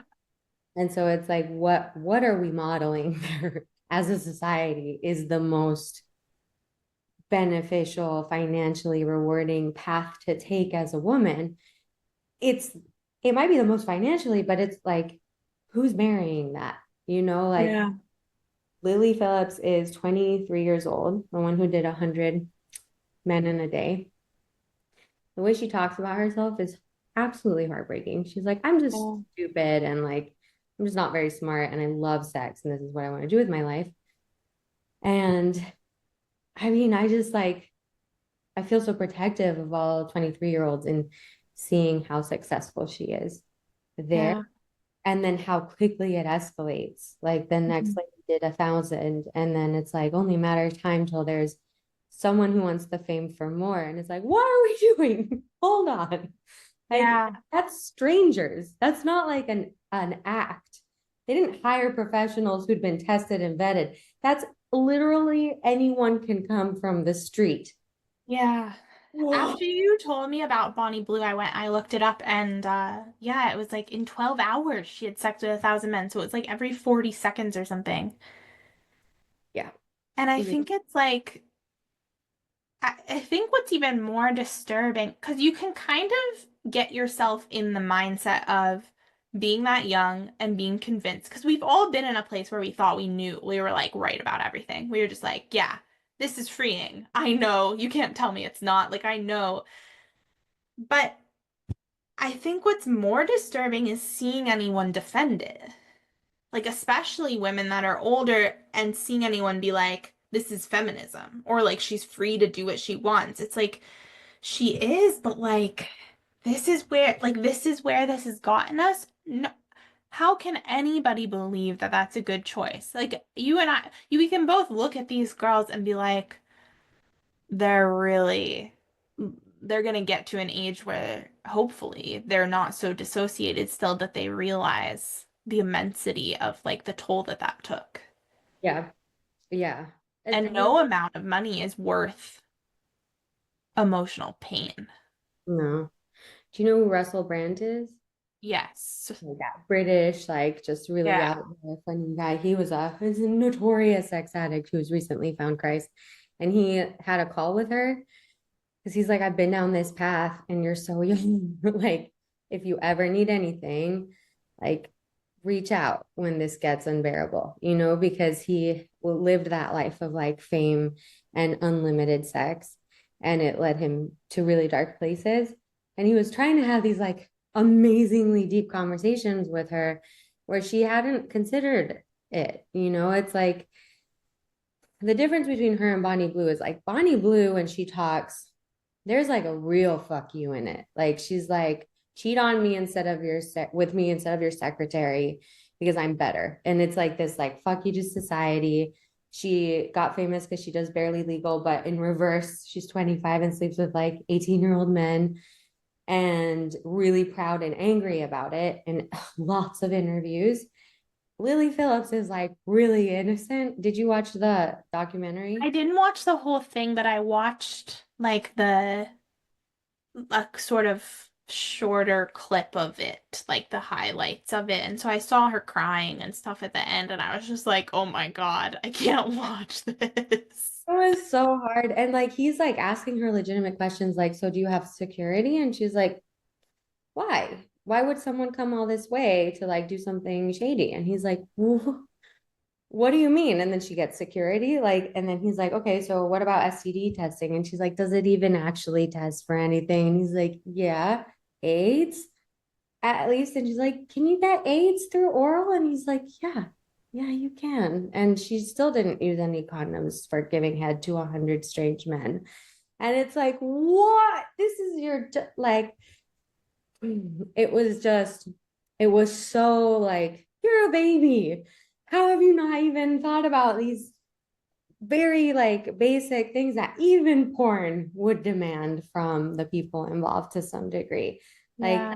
just, it was really disturbing to see. It basically felt like watching a child be like, this is a great idea, and I have a good time doing it. And you being like, okay, but like the consequences, like for yourself, but also for like society. Like you were saying, like, what are you impacting in the world and why should it matter? But she's like, Yeah. just enjoy this. I was a slut anyway. I was a whore anyway. Like that's how she talks. And it's like, look at what we're encouraging in society as a career path. Like maybe lineage should be more important. Maybe us teaching people that they impact centuries to come should be more important. She just made is like pretty innocent. I don't think Bonnie Blue is very innocent frequency, but Lily is like a pretty innocent frequency who just made a massive ripple in society through Yeah. factor on this platform that impacts how many little girls, it's just like, oh, Yeah. you might not I'm have. truly glad that OnlyFans was not there when I was young. Yeah, me too. I always said, like, when I was a teenager, I'd be like, my backup plan is to be a stripper. I would like say it to kind of like to shock my parents, but I also kind of meant it. Like, if I ever needed to, I would strip and I'd be good at it. And haha. Yeah. Like, I'm like, and no one talks about really either. You really don't. Your brain is just like, think about even your brain really doesn't mature till you're 25. And then I really think kind of like not even till 30. Like, you sort of are still like not making great decisions. No. Like at And 20, still, I was like, you think about decisions like I think about decisions I made in my early 20s and I'm just like, why did I ever do that? Or like I was just so naive, Or but even with Bonnie Blue, that's still such a guard, yeah, like that persona, yeah, you know? It's still like shut out from herself in a yeah. different way. And she feels really angry. Like when Lily Phillips cried, she was like, that's unprofessional, And it's like, Yeah. well, They seem to have some feud yeah, because they were something's going on. friends, and then Bonnie says Lily stole her idea, and who knows. There's something going on there. It's also really weird, I think, to be 25 and want to have sex with 18-year-old boys. Holy. There's a big difference between 25 and 18.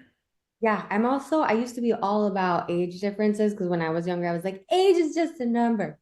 Now I'm like, did I date a 35-year-old at 18? Like, why? Why did I do that? Well, There's like it's not really why did you do it? It's like why did he do it?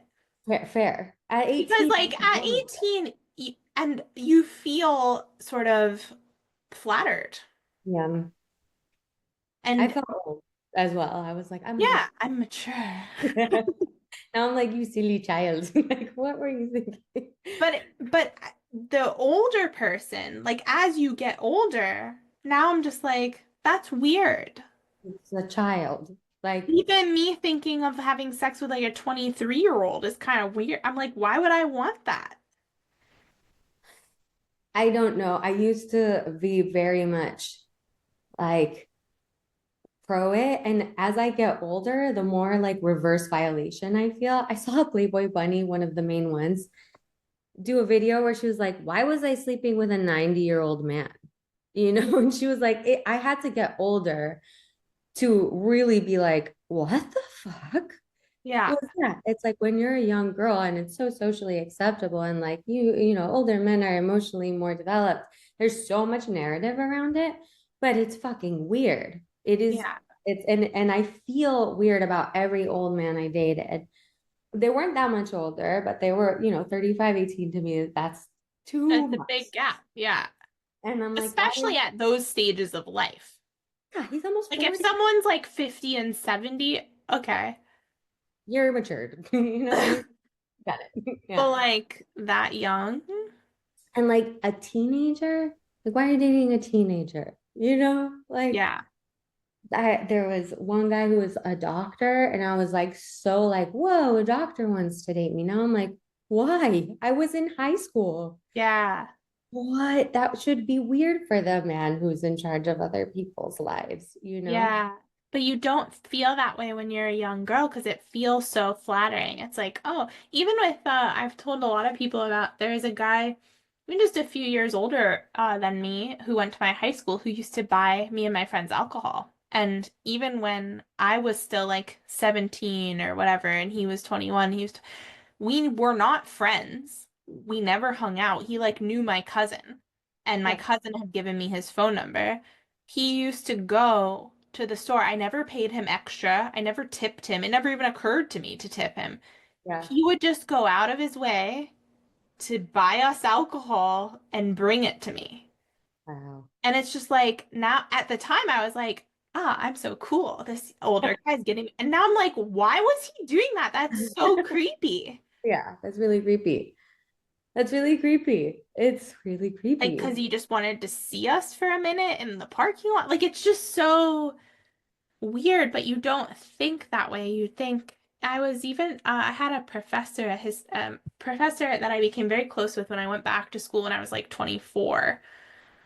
And she would say things to me, but I was still insecure. You know, like I didn't have a clear image of the effect that I had on men, especially men that were older. And she would say things sometimes like insinuating things, um, not in an inappropriate way, but she would kind of hint at like that professors who were like 35 or 40 like might find me very attractive or like might find my like innocent questioning of like, you know, going to their office or whatever. She would say things sometimes that implied that I could be having an effect on them. And it just didn't even occur to me that that could be the case because I felt like I was like a student and I was like it just didn't occur to me. And so I was so naive to that whole thing. And now I look back and I'm like, "Oh, I could have totally, Yeah. you know, if I had met the wrong guy or I had been more manipulative and somewhat like Yeah. there is that." On a related but slightly different note, I think so much of what you were saying about the porn world, I think a lot of it leads into this pedophilia, which is like apparently extremely rampant in I our know. society, in our like rich society behind closed doors. And Yeah. a lot of I was reading like whatever like the biggest porn site is, I can't remember all the details, but the book was detailing the company or the guys that own Pornhub, I think, and it detailed all the different links and ties they have to pedophilia and like the porn that child porn, the stuff that just promotes pedophilia. And it's like, it seems like underneath the surface, this child trafficking, it's such a big part of our society. Did you see, this is gonna sound, if you haven't seen it, it's gonna sound like a crazy conspiracy. The, Candace Owens has been doing a expose on the French president and his wife, and how his wife is really a man. No, I haven't seen it. Okay, I know that this sounds nuts, but if you go watch it, I watched the first two episodes and there's a bunch more. And I guess she started looking into it a year ago and everyone was like, you're insane. But now people are coming around and they're like, oh my God, this is a thing. And what it seems to be is that Macron is the French president. His wife, who is actually born a man and is much older than him, I think like groomed him. There's some weird, like many pedophilia links throughout the whole thing. And what's the craziest part, at least from what I've seen so far, is that the official story that they told the French people that everybody accepted was that they met when Brigitte was like 36 and Macron was 14. And she was just so hot that he was just like couldn't help himself from being attracted to this woman. And they sold that as the story. And the way that they did it was through using, like, the rich people used the media in such a way to frame it to the public as like, uh, basically being inclusive. Like, look at this unconventional relationship. And she was just so attractive, and he was a really mature 14-year-old. And like, wow, now they're together. And the public accepted it because we do, people see the headlines or they whatever, and that forms our narrative without really going deeper into it. So that was the official story, but now I think the real story is even more insane because I think that she is actually a man. And so it was a man grooming him. So it's like, Oh. but it's nuts. But it's like, well, if that's the French president, I think What the fuck? that Epstein list is going to come out, I think, any day now. Really? Yeah. Shit. Holy shit. Wow. Yeah, they're saying like literally any day now it should come out. And the Diddy list too. They said they're gonna release all of those. But I think all the corruption that has been coming out. Well, now by the time this episode comes out, maybe it'll already be out. Who knows? Um, I just it's really creepy and bad. Yeah. I didn't want to look down this hole because it's such a depressing one. Like when I was in college, I got assigned child trafficking. And it was the hardest presentation I've ever given because it was like, you want to believe it's not a real thing. Like, you Yeah. want to believe it's this rare, fucked up psychological, illness that like a rare amount of people go through. And it is such a huge booming industry. And that was almost 10 years ago. And then I worked for the Red Cross, and it's inevitable you're going to work with trafficking. Absolutely horrifying. And then it's like every time I like kind of look in that direction a little bit, it just seems like it has exploded and grown even more. And now these like huge famous people are like, it's just a really dark factor. And I think porn is linked somehow. Like Yeah. definitely some kind of conditioning for this like underground booming economy that is so fucked up and disgusting.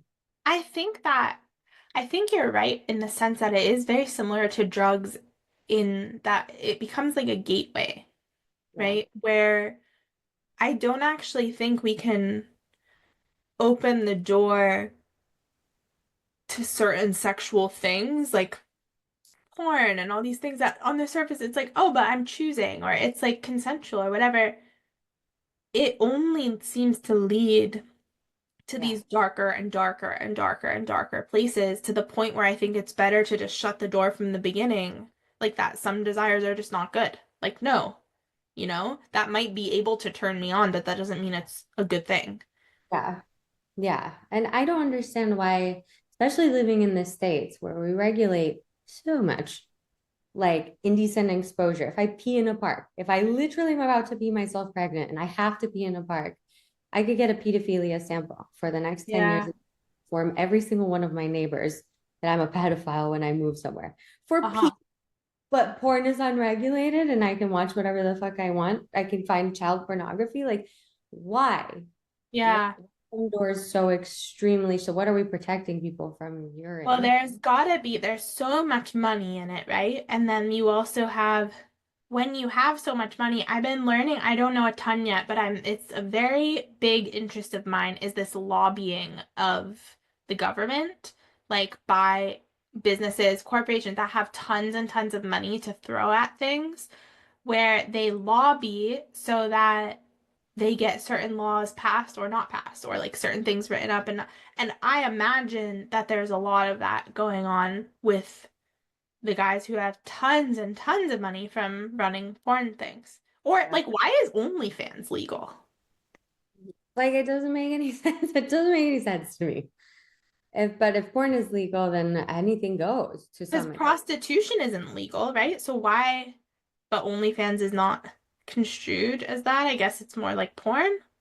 This is more content. Yeah, I think it would be more like porn, even though you can still meet in person. I have no idea. It doesn't make any sense to me. But I Yeah. think it's suspicious, and we should be suspicious of all of it because Yeah. like, imagine how much money the government can make taxing it. Yeah. Do they not take an opportunity? Like, on what planet are they not taxed? Yeah, Like, it's weird. And I do think there's like a lot of things to be looked at and questioned in all of that. And even, I mean, I think a lot of us too, like you said, you don't even want to think that that kind of thing exists. Like, really up until recently, I hadn't thought so much about when everyone's like, oh, there's like 300,000 missing children or however many there are in my head, so naively, I never stopped to really think about what that meant. I was just like, oh yeah, they're missing, like they're lost somewhere. Someone just like doesn't know where they are. It's like, no, they were purposefully trafficked and yeah, taken probably all as sex slaves and kept somewhere. Like, what? Because you don't even want to fathom that that is a possibility. yeah. And a little bit like porn, like once you hear the stories, they like haunt you Yeah. forever. Like just like a little bit of even at the Red Cross, I had to leave because I was like, I cannot digest it. Like this is me actively avoiding a part of humanity that I cannot hold in my body because it is so fucked up. Like Yeah. just 300,000 kids is like once you know the tiniest little bit of iceberg of like what happened to one or two, you're like, what? Yeah. We're doomed. What do we do? Like there's a hopelessness to it that is like, this is so much bigger than what we can handle. Yeah, it's a real dark side of everything. And I think that all the stuff we've talked about today, like all of those things really, they're all part of it. Yeah. Yeah, 1,000%. I think that's kind of like the importance of these conversations and being women in our 30s and being like, you know what, there was another way that was villainized when we were younger. And for men to be like, I stopped watching porn and this is what happened in my life. And just like making these things look appealing. Because when I was young, Yeah. people stopped watching porn if they had an addiction, if they were in Mhm. and they were like watching it every single hour of every day. Like people weren't relating to that. Where now it's like, well, what if it has an impact? What if your choices have a long-term impact on all of society? What if you Mhm. watching this isn't just you like taking care of you and treating yourself, but actually contributing to an industry where they rape a baby? Like, there's like consequences much bigger than what's being shared in these choices. And I'm glad we're having these conversations because if I had heard women talking like this younger, seen Yeah. married humans, that Yeah. living a life I wanted, I probably would have shifted much faster because it's what I want. Yeah. And what we're modeling to our kids too, right? Jordan and I were just having a conversation yesterday because we both have read this book recently that in it the girl describes the first time she, as a teenager, she like came across pornographic images her dad had in his car. And she was like, oh, like why is daddy looking at a naked woman who's not mommy? Like that was her thought. And we were talking about it, and I had never consciously thought about it, but I was like, wow, like I never saw my dad, talk or look at anything pornographic, but I actually never even saw him inappropriately look at or talk about a girl, like an attractive woman like that. But then it occurred to me, like, that must be the experience of a lot of girls, is watching their dads, like, comment on, Sure. women in bikinis or, like, make comments like that, or they walk in on them watching porn, or stuff like that too, and then that gets modeled. And with social media, that's got to be like 10 times worse. Like, Oh yeah, like what if you see your dad like a photo of like that'd be so weird. Yeah.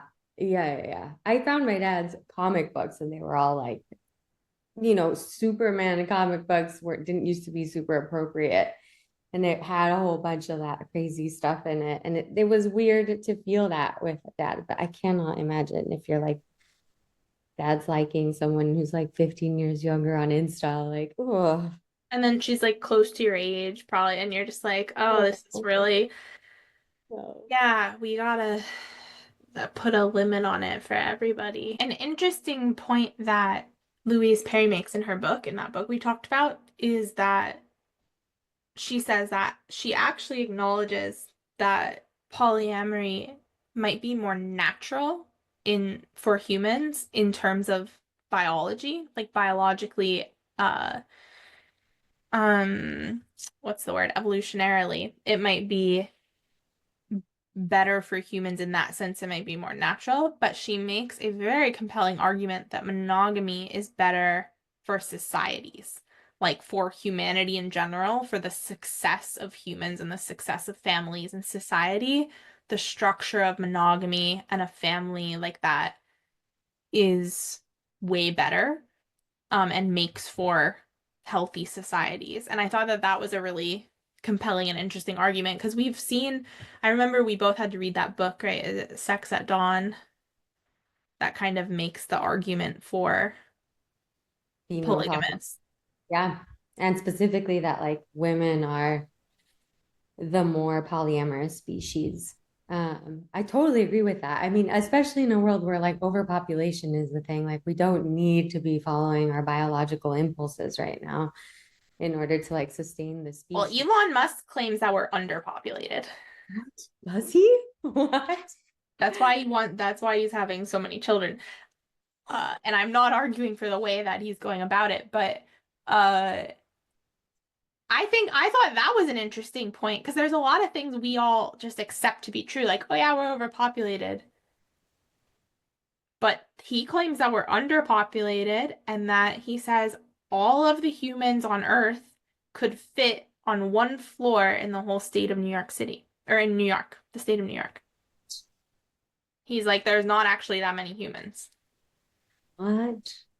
And our birth rate's declining Yeah, for sure. That is massively. evident with all of the fertility issues happening right now in both directions. But holy hell, I mean, I had never considered that in my life. Yeah, so I haven't like looked super into it, but I just think it's like interesting where Yeah, uh because I've just been sold that narrative and then like went to visit India and was like, yep, overpopulated. Like that was the research. Like, it's just, yeah, we just yeah. accept certain things as true, and then it's like, well, wait, I never bothered to look this up because I thought everybody just said that. Yeah, same. Interesting.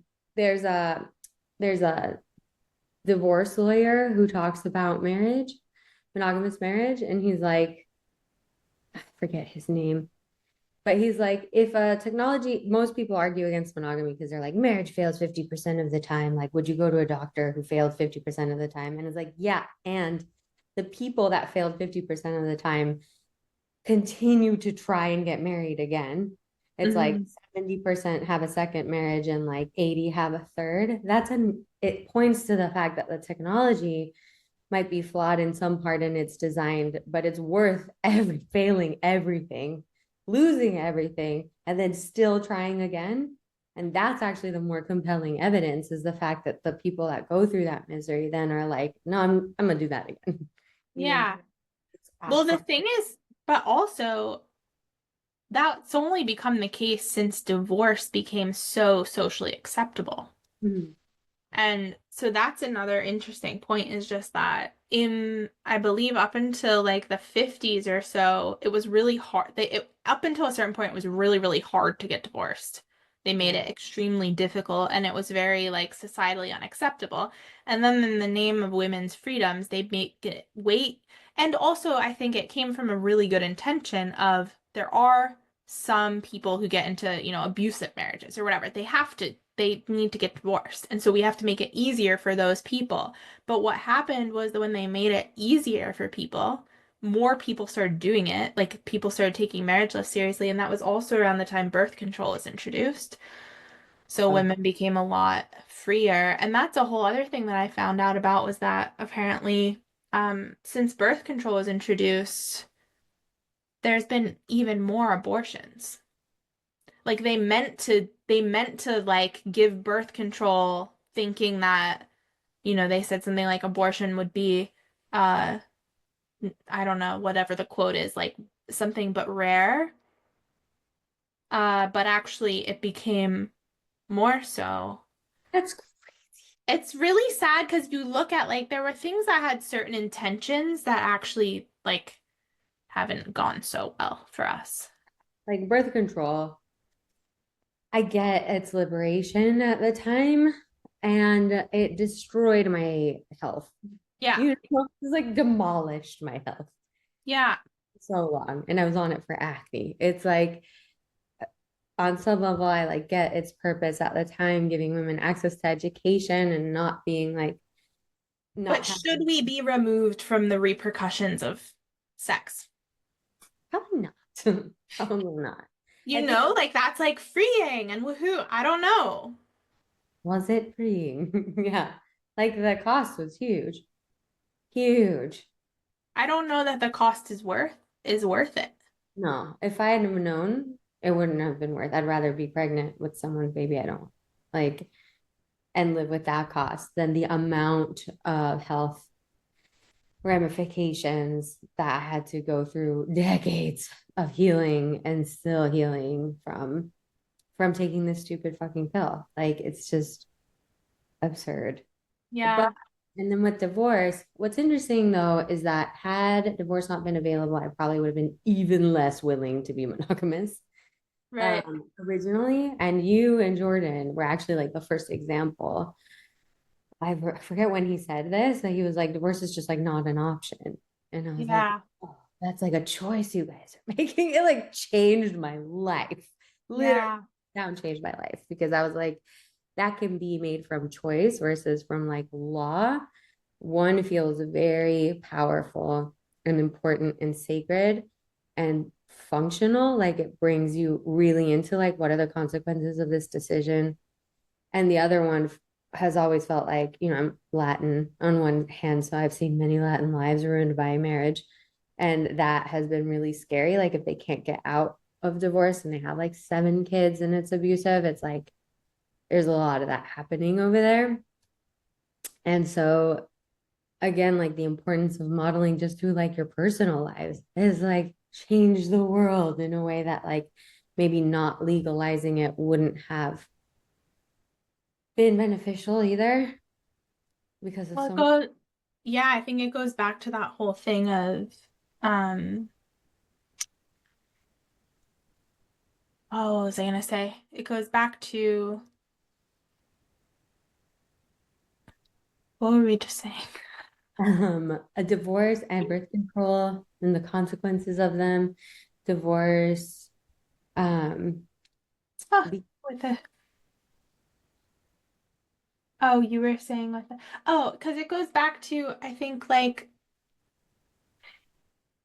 what we're modeled, like what's being modeled to us and what's being shown. Because it's not enough to just be like, no, this isn't allowed. Yeah.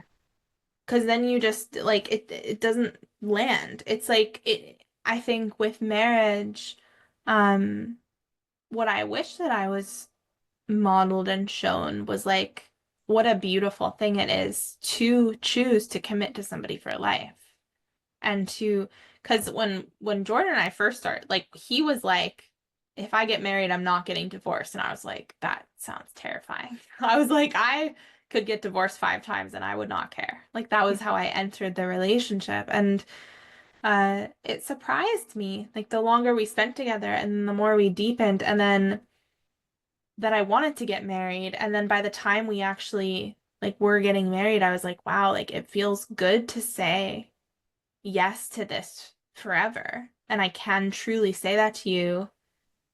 And then the longer, like once we were married, I was like, wow, I love being married. I didn't think it would make any difference, but it really did. It was like, what a beautiful thing. It feels so much bigger than the two of us to be like, I commit to this for life. Yeah. And this is just what I am choosing. And I think there's this spiritual component, like it's just like, yeah, I commit. This is it. I'll Yeah. like do this with this person Yeah. forever. And I think that part is so beautiful. So powerful. It has ripple effects, you know, like it's it's again, it's like that's the lineage you guys are leaving behind. That's like the impact on the world. Like it's so important. And after I started believing in monogamy, I started asking married couples who seemed happy, like, is it worth it? And they were like, there's like nothing more worth it on the planet. And I was like, wait, what? Where have you been hiding this information? What do you mean? Like I hadn't heard that once. I had only heard the other narratives. And it's such a shock now when I like meet couples that like look really happy and I'm like, so how's marriage? They're like, it's the best. Yeah. The best. Like Yeah.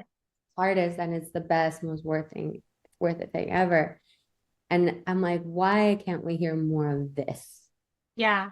Like why is this high? It's like people don't want to show off or like I even when I'm writing, sometimes I still get that shy of like, oh, I don't want to like boast about my relationship. And it's like, no, boast. Like I needed to hear people boast.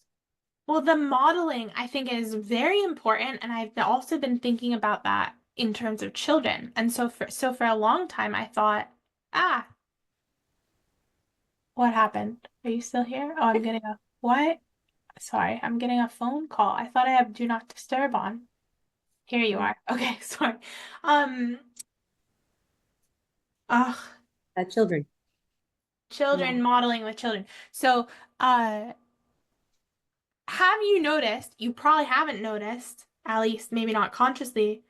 People barely put up photos of their children on the internet anymore. And I know that there's a good reason for that on the surface of like the child trafficking and the, what people can do with photos of children and how gross it is. But what I never considered until I started following a lot of conservative people was that miss having photos of families and little children absent from the stuff we're seeing all day as we scroll is showing us something. It's showing us like what we believe to be normal and like good.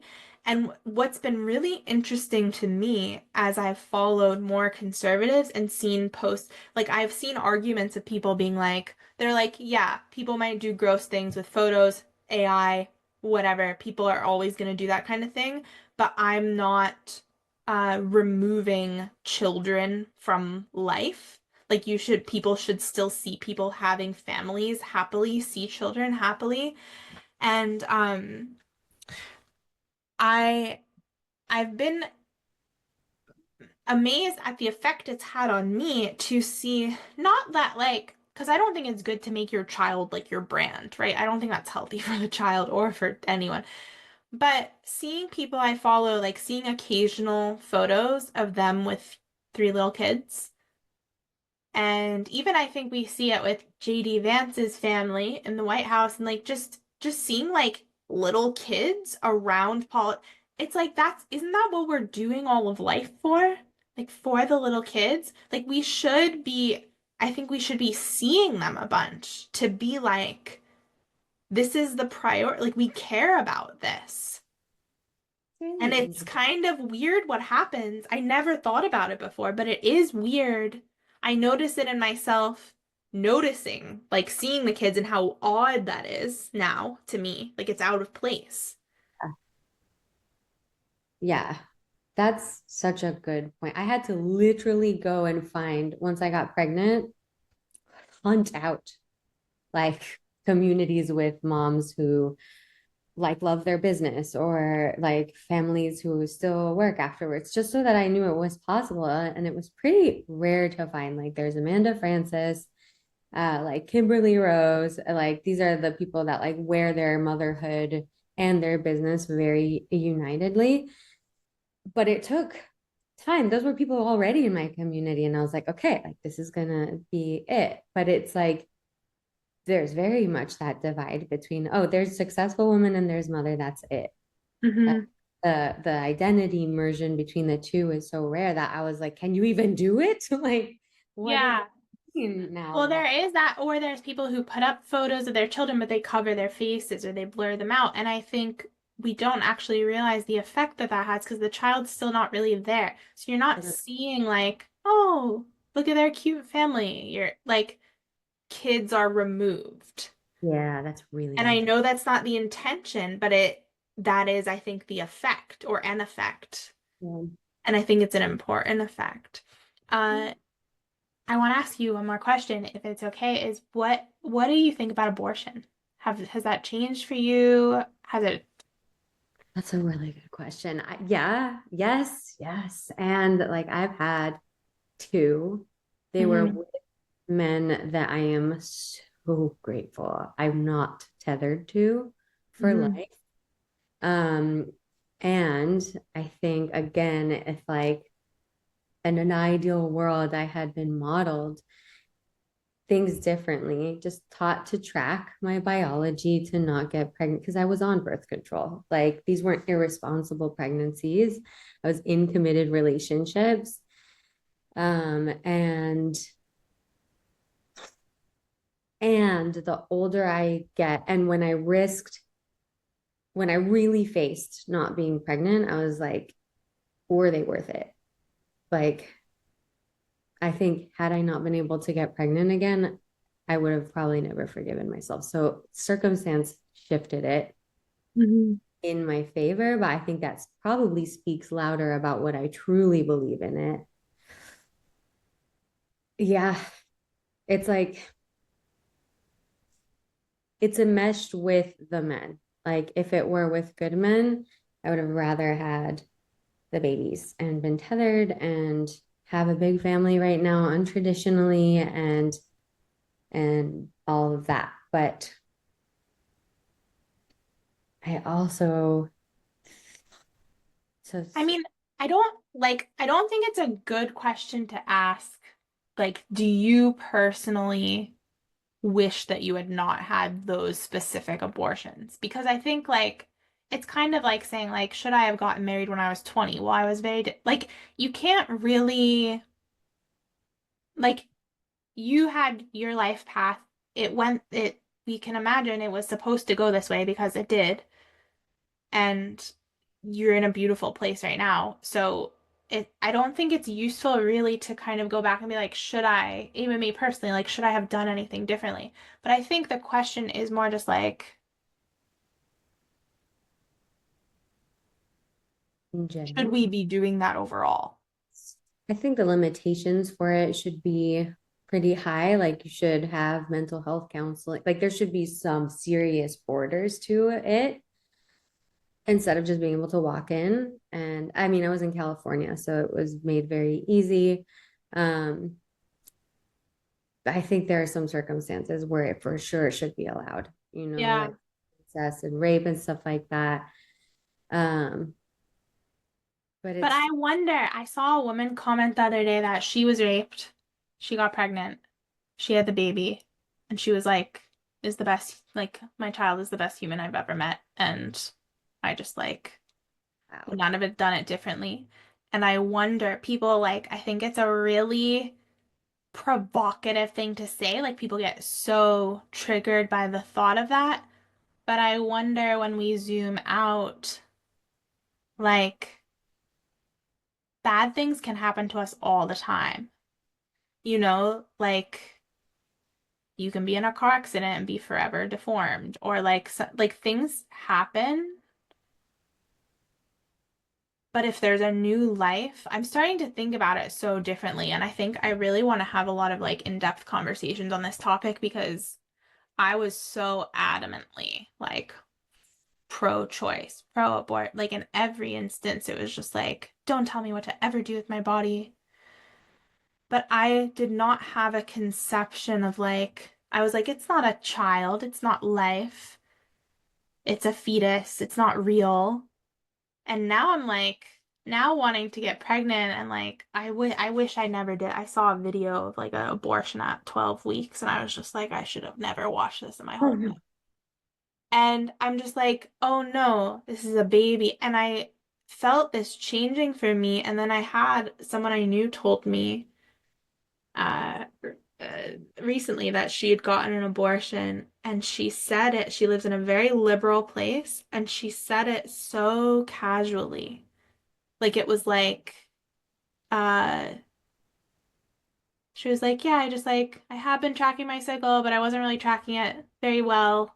And oops, I like went back and had sex with my ex. And then I was pregnant. And so I knew immediately I didn't want to keep it. And so I just like went and took the pill and got an abortion. And it was just so painful and oh my God. And I'm like sitting there the whole time. I was like, wow, I've changed because I'm like, I think you killed your baby. Like I just couldn't, I couldn't. And then I was amazed at like my own ability to change my mind so much because I did not think that prior. Yeah. And so I wasn't like judging that she could feel that way because I was like, I probably would have gotten an abortion at 25, you know? I don't know, who knows? I always said I was for it, but maybe I don't know if I'd do it. But like, I'll tell you it, at the end of the second one, I was like, what have I done? Not because I mean, I very much did it, and now I live with it because I think it was a very maternal decision that had me make the choice to do it. Like the guy hated kids with every ounce of his being, and I was always like, I don't want a child to be raised around that. Um, can I get graphic of what happened? yeah. They gave me a pill. The first pill was the most excruciating feeling I've ever been through in my entire life. That was a horrific experience biologically. The second one was so easy. There was no pain, but the egg comes out. I'm Oh, holding it like no one tells you that. It was just on the pad, and I'm just like, what the fuck? And it in that moment, I was like, this is a fucking child. And yeah. we like buried it in a tree, but it was like the impact of that was very different than just like a little pill, you'll bleed it out. Like it was just like, oh no, something, this is bad. This is like, this is not right. Like something, this is so much more than just a like ball of cells, which is what I had learned and been okay with is like, oh, Yeah. early, it's nothing, you know, it's be conscious. Not real. Like it's not even a real. Yeah, I think it's a huge disservice to women to talk about it in that way. It's super medically. It was like, when you're holding it, you're like, this is real. This is not medical. The screen is shaking a bit. Yeah, I think that I'm in an earthquake, to be honest with you. Right. I was like, is that a big truck going by? And then I was like, why is my whole house shaking? I was like, maybe it's an earthquake. They happen here sometimes. It's over now. But yeah, I was like, how to react. Yeah, it's a topic I've been thinking a lot about because you know what also is when I was super pro-choice, I had never actually listened to the other side's argument. I had come across like pro-life protests and I was like horrified, but I never actually like open-mindedly engaged with someone. And so I think that's what's been happening to me over this last year is as I've become more conservative personally and I've been listening to more conservative people, I've been actually hearing their arguments and kind of listen. One of the videos I want to watch is actually a debate on abortion by like pro-life, pro-choice. And as I listen to the arguments, I'm like, oh, like I never had anybody talk to me about it in that way to have me understand how to look at it. Like I was just programmed to look at it as, Freedom. yeah, freedom. Ah, they're big, big questions. Huge. Yeah. And honestly, if I hadn't been able to get pregnant, I think I would have a very different answer for you. And I think that's why I keep looking at like, well, my experience of it is because it changes with context. Like, had I not been able to, I would hold myself responsible for that by those Yeah, specifically. And that is huge. I think yeah, pointing to um just again like not really considering. I think if you'd asked me at the time like this could be the last time you have a kid, I wouldn't have gotten them, you know. yeah, Just told like yeah, fertility is the myth. Like you can have kids at 40. Like well, yeah. it's No, hard. there's also the there's also a lot of nuance in the discussion around abortion that I had not heard before of like a bill that I think a bunch of Democrats recently shut down was like for a late stage abortion. I think it's like after like 20 weeks or something. If the woman gets an abortion and the baby comes out and is still alive, the question is like legally, can we keep it alive? Like, what do we do in this instance? And the bill, I believe, was to provide that baby who is alive life-saving care to like save its life. And they shut it down because it was like, no. And so there are instances where that happens, where the baby is aborted but comes out alive and then they kill it. And Okay. then when you think of it that way, it's kind of like, I don't know, it makes the whole thing a lot more real. Okay, what I mean by limitations is like 8 weeks. Like that's Yeah. free. And even then, both of mine were before 8 weeks. And even then I was like, ah, but that's insane. If the like what? No one okay, this explains why Trump's like they're killing babies. Because sometimes when he talks, I'm like, it's still painful to hear. And but it never occurred to me like that because I'll just Google, are they killing babies? And normally it's like no. But that counts. Always gonna say no. That counts for killing babies. If it comes out alive, it's alive. That counts. I really am starting to wonder. I'm kind of now that I want to get pregnant, it's like we treat it as you're pregnant immediately. You Yeah. have a life in you. You're pregnant. That's a child. But Every then day, when we want to get rid of it, we're like, oh, it's not a child. some cells. So it's kind of like, man, yeah, there's a lot. Do you want to direct people to find you anywhere? I'm not sure what because I know you're gonna give birth like any day now, so I'm not sure what you're doing work-wise or if you wanna. I am on Instagram. It keeps spanning me, but I'm still on there. Jennifer.jade.merrihue. And really, right now, while I get pregnant, there's just like two main avenues. One is the thing that keeps getting me banned, which is this better sex course, which is kind of talking about what we were talking about around like what is actually possible. Uh-huh.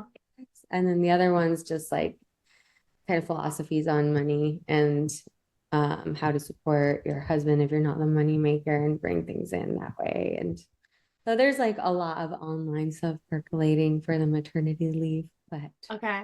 Well, I'll have you give me links. I'll put whatever in the show notes so people can see. Is there anything you want to wrap up with that we didn't get to? my God, I feel like we could talk forever I on know. so many things, especially because our origins are so similar Yeah. and we're both evolving into more conservative spaces. I Yeah. mean, we feel super excommunicated from all of our ex-colleagues, like Do in, I feel that way? yeah, in the What Vita do you world. mean? Um, so there's like a lot of people that I met in Layla's programs Hmm. that now, um, like I don't know, I keep seeing them post things like kill Elon in the name of Oh, the environment. And I'm like, wait, what the fuck is happening? And like, it's in the name of like liberalism or human rights. And I'm like, wait, but that's what we used to have a problem with the other side saying. And now it's like, it's just, I just wrote a piece on this where like this girl is like, love or hate the man, but Trump is such a great example of like manifestation being neutral. Like he just shows up and he's like, this is what I'm going to do. And then he does it. And that's, we can all learn something from that, whether you agree with him or not. And she got demolished, demolished. Hundreds of comments. I think it was invisible as fuck of people being like, basically like shaming her, egging her, just like, oh yeah. Well, they're super woke in there, right? oh, hell, it was a I lot. don't know. So this is the thing. I haven't been in any spaces with any of those people in a really long time. So, uh, and then also in general, I'd been off social media for almost a year. So like Instagram, Facebook, I think I unfriended. The thing is too, my accounts have gotten deactivated at different or shut down, like banned. Like you at different points, like I've actually just gotten my accounts totally banned forever, so I had to make new ones. That's happened a number of times. And then I went off of Facebook and Instagram for the past year almost, so I haven't even seen anyone's things. Now I'm on X, mostly just although I'm gonna start posting, but mostly looking, and I just follow conservatives. But because I've been so exposed to the other side like my whole life, so none of that is surprising to me at all. Like all of the woke stuff, all of the intent. I also think that I find myself I like Trump now. A lot of things. I like a lot of things about him, and I also am I've now seen so many things I thought were true about him that were parroted to be true that are I found out were false. That now I'm kind of like skeptical of everything that I once thought because now I'm like I don't actually know if any of this is true. And I think that whenever I see somebody, like I see people say heated takes sometimes on X, like X is actually pretty balanced. So if I go to like the For You page or whatever, I tend to get political things from all side, like all arguments. Um, and so I scroll through that often enough. And what I notice often with people having really strong takes like that on Elon, like people will be like, Elon is all in it for the money, or he's coming after your money, or he whatever. And I'm like, you haven't researched and like you don't actually know anything about Elon. Because if people knew, I do not think that Elon is a good man to have children with. Like, I'll say that. I don't think that like I don't think you want him as your boyfriend or your baby daddy necessarily. And so I'm not saying like in every aspect he's just a perfect, outstanding person. However, having like I read his biography, we both read it last year, and having learned a lot about him and like watching interviews of him and stuff, if someone had done that, they would know that it's kind of just a dumb thing to say, like an uninformed thing to say like he's just in it for the money, because he's so clearly done things that are just not about that at all. I do really think that the choices that I think all the choices that they're making, the amount of corruption they're uncovering is just absolutely mind-blowingly incredible. And I think that people who are super woke, and depending on where they're getting the news, because it's a really weird time where major news sources are not telling the truth at all because a lot of them are funded by these organizations that are corrupt and are getting shut down. So a lot of people have very vested interests in the way that they spin the narrative and the way that they're like saying, oh, like their big thing right now as we're recording this is like, oh, yes, okay, there's fraud in the government, but we need to do it in a more clean way. Like, this is all, they're removing it all very messily and it's very dangerous the way they're doing it. And they're completely ignoring, like, look at all the fraud. What about the fraud though? You Like, know? it's just kind of, and so a lot of the time when I hear people, I haven't heard very informed woke sides. I'm I've usually like, send me the evidence. Like I'm open to hearing it, but I'm not like no one does. It's like, no, and I think you find that they cannot. Like they're I was also watching a debate the other day with Michael Knowles, I think is his name, against like 25 LGBTQ activists. And so it was like one at a time they could come in and debate him. And it was a very fascinating exercise in like watching woke defend itself because I've experienced this with people too, where you watch you can kind of sit back and watch and you see the way that they argue, especially if you understand like culty things or narcissisty tactics. It's like they're just, anytime they don't have a good point, they just like turn it around on the other person, but they're not actually debating with substance. And actually, I was just thinking today, I wrote a piece, I don't know if you had seen it on German New Medicine and how I think it's culty.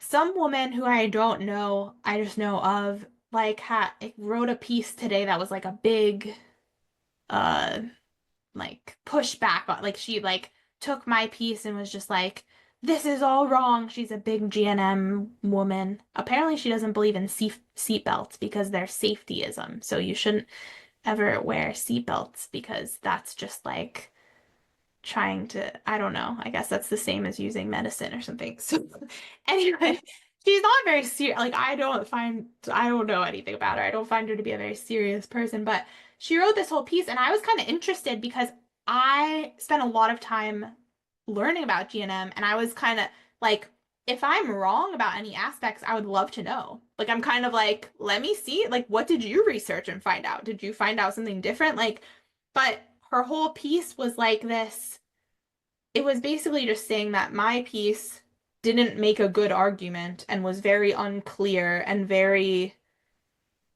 it just it there was nothing in it that directly rebutted the claims that I had made.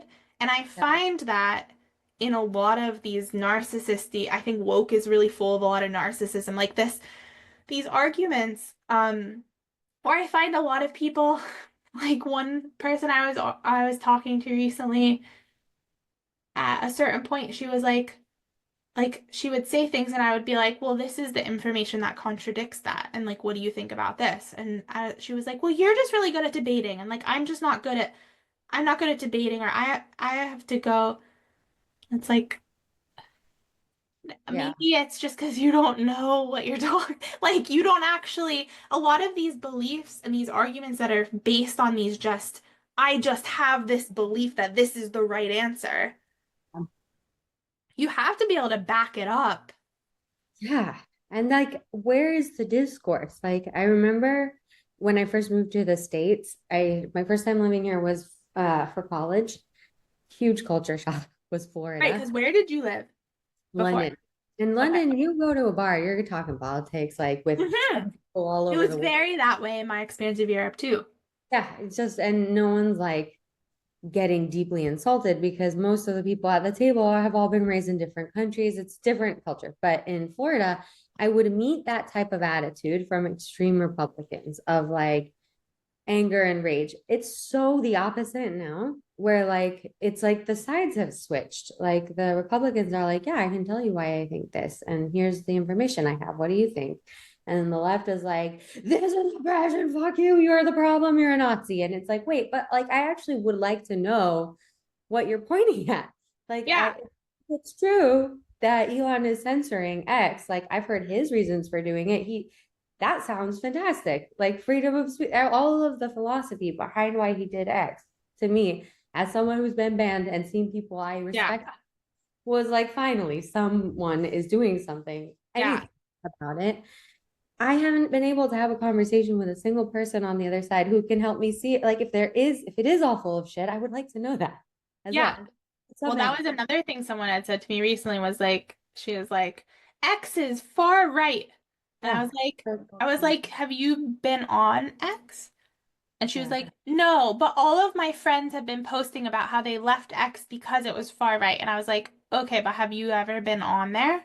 Yeah. She was like, no, but I just know that it is. And I was like, okay, well, I can tell you that I've been on there and I see both sides. And I've seen people post studies that it's actually extremely balanced.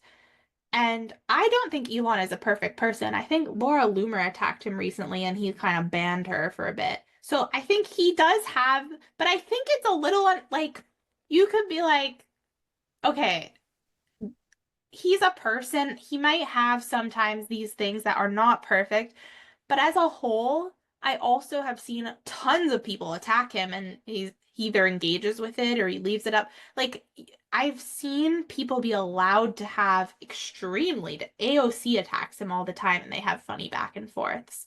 And I actually think a really cool thing about X is that for the first time ever, in my life and probably I think ever because of the internet and because of this time in this specific government. What's super cool is that we can see these people's thoughts in real time. So like JD Vance just this morning posted a whole long breakdown of like people are saying these things about like these current decisions we're making here. Let me like break this down for you. And so real time, like when else have you seen the president, the vice president, like someone like Elon who's making decisions high up, like posting every day or engaging with criticism of what they're doing, being like, this is what we're doing. Like, let me be more transparent here. Let me show you exactly what's happening. Like, that to me is so cool. It's like making the government more accessible. It's no Yeah. longer this like thing that cannot be touched, that's hidden. Yeah. It's like, oh, the people, we the people control the government. Yeah. We're involved in the government. I think it's made that more obvious.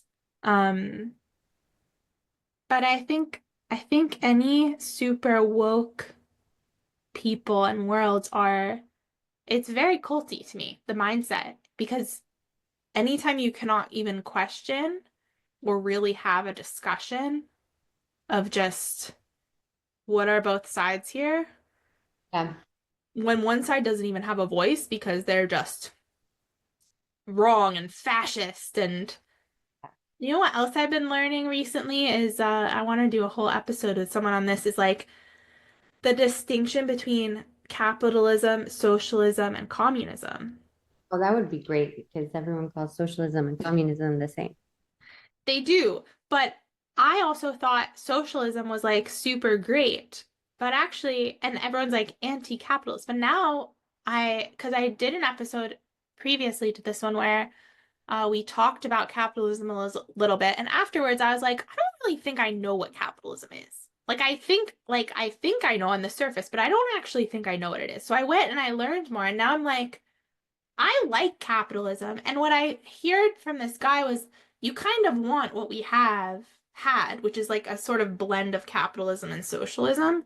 There's never been a fully capitalistic society or a fully communistic society. They tend to have blends, but you have to move. And I think Marx said this in his manifesto, you have to move through socialism to get to communism. And I think we're like seeing this, like we were at least seeing this trend of that. And capitalism is like you own things privately. Yeah. And socialism is not that. It's like shared everything. And it's like, I don't want that. It's good to have some shared things, some Medically, distribution of wealth, but like, like England is socialist. I mean, it's social capitalism. So it's like a nice blend of both worlds. I don't know how I would feel living there now I do know that moving to the jungle made me a full-blown capitalist. I'm now like, beautiful capitalism. I love you so much. I'm like, What is Costa Rica? Costa Rica is a shit show, period. I don't know What? what it is. It's all a lie. Like it's politically, we should look it up. I forget. But basically everything is corrupt. Um, and and we haven't really allowed capitalism to be its full thing in the States. Like we would have allowed the banks to fully crash. Like there is a Right. part of capitalism that we're shielding ourselves from for vested interests that have us not experience its full-blown glory. Like you don't need government control over industry if if it's allowed to fail. It'll just fail if it's bad and then succeed if it's good. Uh-huh. There's so much beautiful capitalism philosophy that is was a mind opening for me. But that being said, in England, like a doctor is getting a bonus if he gets 10 people to quit smoking so that they're not dependent on the medical system. And so like it sucks because you're Oh, paying more taxes, but all your medical cares are taken care of and the doctor is incentivized to get you off of the social programs. And so long-term health wise, that seems to be a better design than like private industry healthcare where it's like they want you sick all the time for benefits. right. There's like, you know, You do want a mix, I think. This thing says Costa Rica is a social democracy. It says it's mixed capitalist and socialist, but that would be separate from your corruption. Because then, I mean, how corrupt a place is too, and their laws in general matter very much also. yeah, it's all money based there. Like organic isn't real, they would tell us, or there would be like living next to an organic farm and they'd be like 20 men in hazmat suits spraying every day. And then the carrot's this big and your mouth is on fire and you're like, what the fuck is happening? And then Wow. the farmers would tell us like you can just pay extra and get an organic licensure and not be organic and it's fine. There's just so much corruption there. It was Yeah, nuts. Yeah. yeah. It's not good that it seems that corruption just pervades everything. Like we just tend to become very corrupt. Um, But yeah, I think there has to be a blend of the capitalism and socialism because you don't want corporations to be able to just freely like libertarian just do everything and anything they want and like fuck Yeah. their Yeah. mistake. But I do think we shouldn't be so quick. Like people shouldn't be so quick to be like, yeah, we want like, redistribution of income everywhere and shared everything and we should all be equal. We're not equal. Yeah. Some people are a lot lazier than other people. Some people are not, like I was talking in a different episode recently with someone where we were saying like it's not good to people don't think they're so quick to be like tax the rich and like all these rich people should have to give all their money to poorer people. And it's like in practice, like wait till you start to make more money. You want to be giving your money to all the people who don't want to lift a finger to do anything. Like there is this, we are not all equally motivated to do well. And not everybody who's poor is uh worth giving all that money to. Some people are genuinely hard workers who are hard circumstances and on a hard time. Some are not. Some just don't want to work.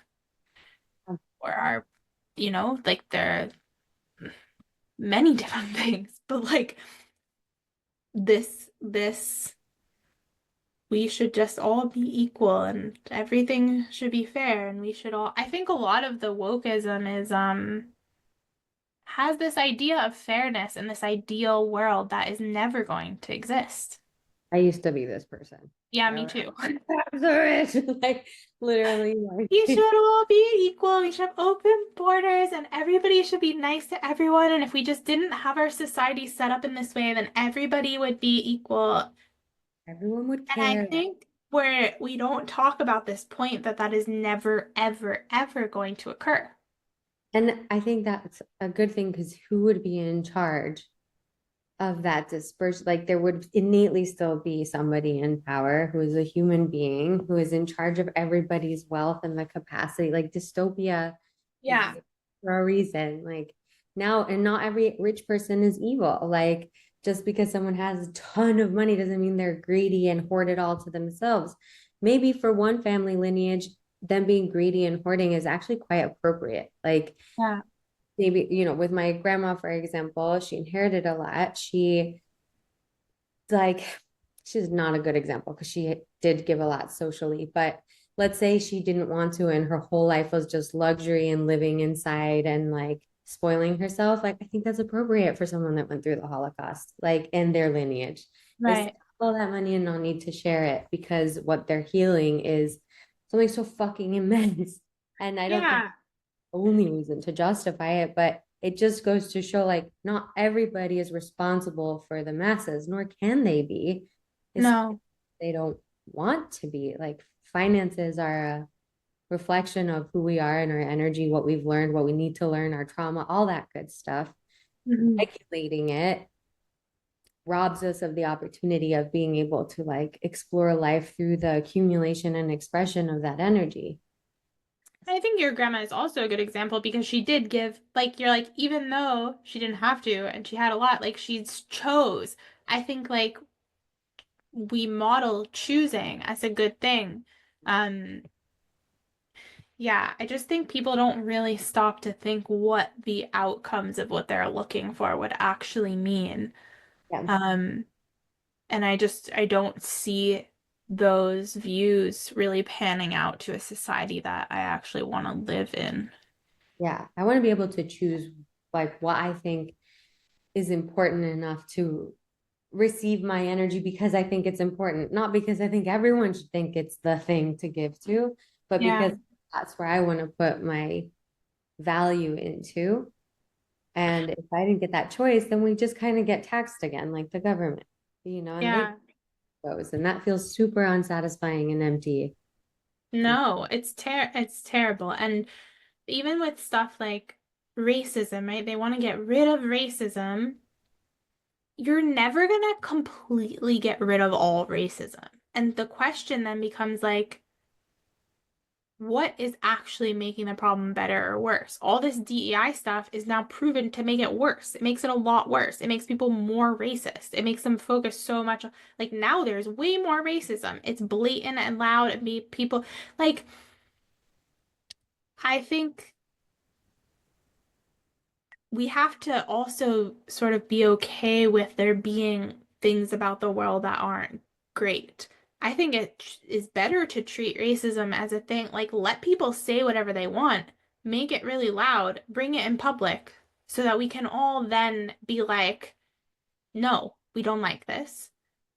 And people can like out loud kind of the the social response is so that I just don't think it works to shut people down and try to silence them. It makes things worse. I think it's better to bring things out into the open and talk to people and like really engage with this kind of thing.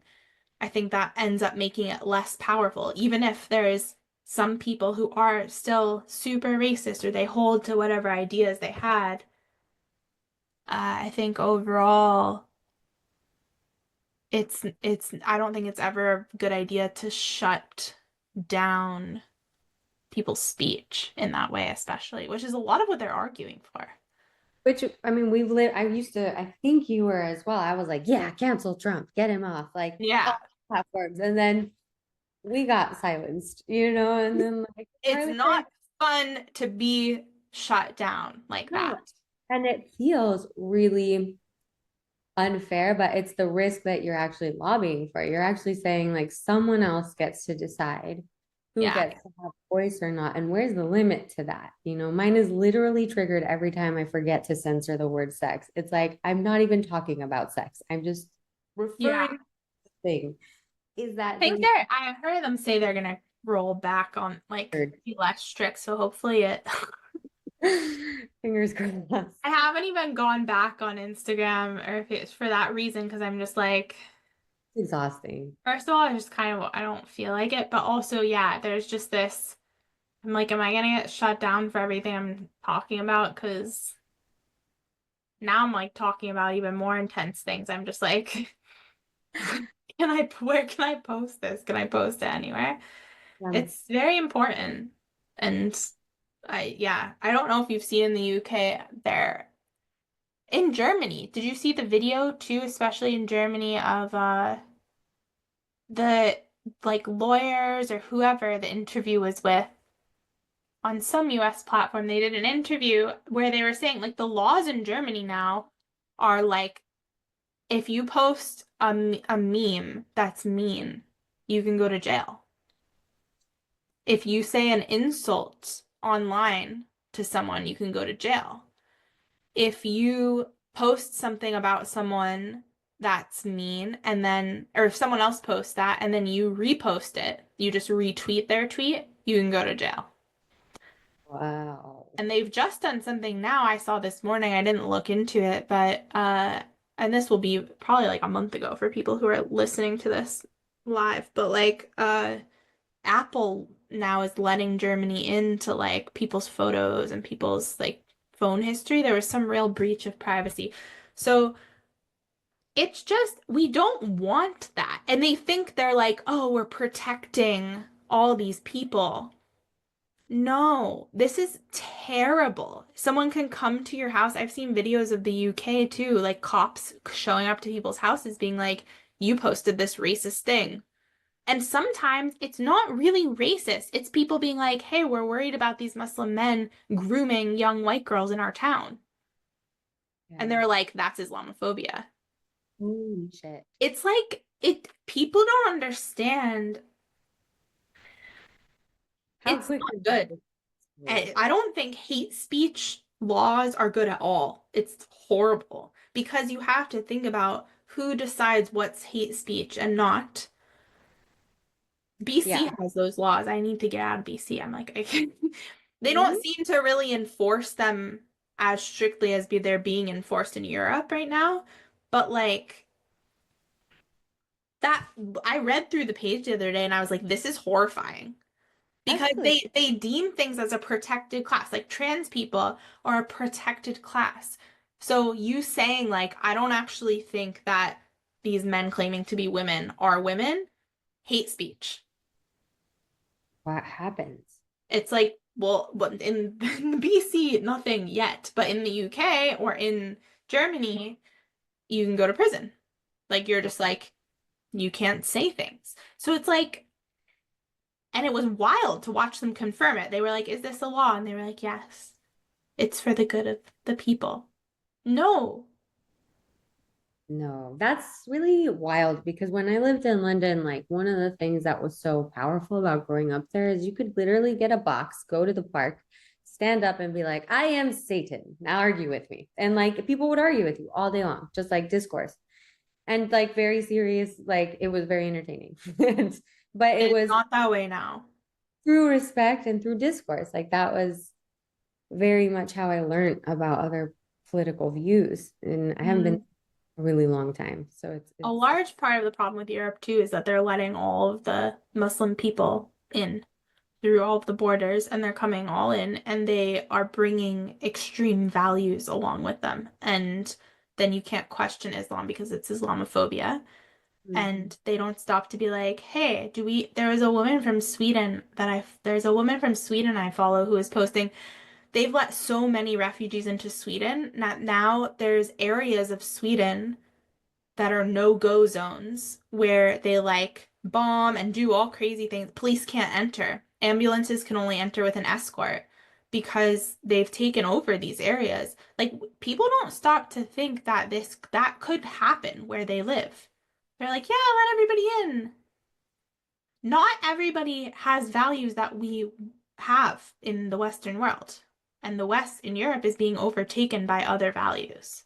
And the way we control this is through Discord. Like we have to be able to ask hard You questions have to talk about it without being like, you have to shut up because you're being and phobic of have whatever. legal consequences to it. Like, how are we ever going to learn Yeah. ever about anything? Literally, I have so many questions around trans that I would love to just be able to ask someone in the woke community and have like a constructive conversation, because like it's not coming from hate at all.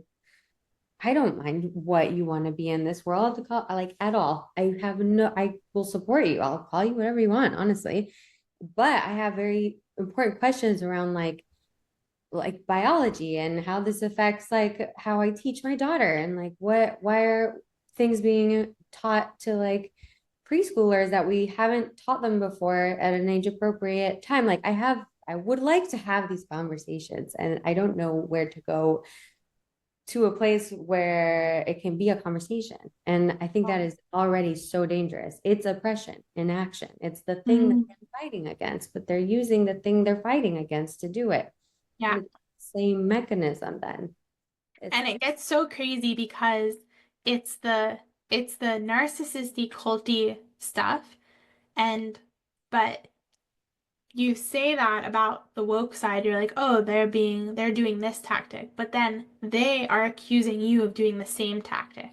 yeah, They're like, oh, Trump's a narcissist and he's doing these same things. And it's like,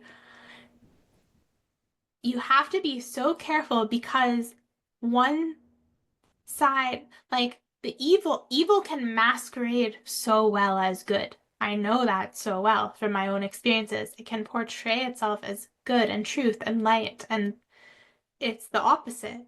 And you can very easily fall for it being those good things and buy in wholeheartedly. And I think that's what the woke side has done. I think that there are bad actors on both sides on in everywhere in politics, but I think that one side is largely telling the truth and the other side is largely lying. And it is wild to be in a time where both sides are very convinced that they're yeah, the right one. yeah. It's really dysfunctional. It's really dysfunctional. I don't even mind like the other side thinking they're right. Talk to me about it. It's like what we're saying is like, what is the use of fighting evil by being evil? Like it just makes you alienates the whole cause. Like it makes it impossible to actually be a part of it. So many people really wanted to help, like cautious to bring this word in, but BLM. And then we're like, I can't, because every time I go anywhere near it, I'm like just told I am the problem and that I'm making it worse. And like there was such a like enraged backlash, which like socially I can like logically understand in the historical context. And at the end of the day, it's like, okay, but do we want to fix things or not? Because this Black is Lives Matter was so corrupt as well. I know someone who gave $20,000 to Black Lives Matter because she was taught, like, she was made to feel so bad about her privilege that she handed it over. And they're just so corrupt as well. It's really it's crazy, all of it. I think these conversations are so important for that reason. I think it's in all of the conversations I do on this podcast, I think I never feel like I have 100% of the right answers, or it's like, this is the way I'm telling everybody what they should think. But I think it's just important to hear people discuss it. Like, you should be able to listen to people talk about it and then go research on your own, clarify what you think about it more, talk to people, ask questions. When there's not being questions asked, it's such a problem. And that's what I see a lot of the woke side, any debates that I've seen, any people interacting with each other, it always seems to be that the woke side does not, rarely do they have a good point. It's usually just they don't respond to the actual question or the actual substance of the thing. There's just a lot of name calling or turning it back on the other person or, you know, this is bad, you're being a bad person. Why do you care? Why do you care so much what we do with our genitals? Why do you care? Like all these things, it's like you're not engaging with the actual substance of the argument. And we have to do that. It's crazy that we're not doing that. a lost opportunity because they could educate us all on the reasons. I think that they can't. Like I think that the more they talk to people, they start to get very activated because their points don't actually make sense a lot of the time. Have you seen this like YouTuber? I don't know what channel this is, but it's like they. It's a really funny idea. It's like a pro life takes on like 25. Uh, No, but that would be another one of the thing I'm talking about. It's like Jubilee or something. Like that's their setup is one conservative against. one, yeah, yeah, against a whole, yeah. Yeah, I watched one yesterday, and what was really interesting is like I don't agree with what he was saying. I'm absolutely pro gay marriage, but the way he approached, he was so respectful, and then Hmm. he just got demolished. And it was like, well, have a discourse with him, like Yeah. for our sakes. Like I would like Well, to, you know, I have been very interested in the description of marriage by conservatives. I never thought about it before. My first exposure to that topic was Matt Walsh being on Joe Rogan and hearing him talk about it. And the first time I heard it, it must have been a year or two, a couple years ago now. And I had never heard anybody make the argument. His argument was essentially like marriage has a previous definition of being sacred between a man and woman in the name of God for the procreation of children. And his argument was like gay people should be able to legally bond in the ways that like would make it so like they could be each other's power of attorney, like these legal protections we give to people who are together, but that we shouldn't call it marriage because it's not marriage. And I had never even been exposed to that before. And I was like, that kind of makes sense to me. I understand that, like I hear that. That actually kind of makes sense. I understand that if marriage has been this for all of time, maybe we should give that a voice. That kind of makes sense to me because then I do wonder like the more we open it up to being called, like, if gay people can get married and it's still called marriage and treated the same, then, like, the pipeline of that, what does that lead to?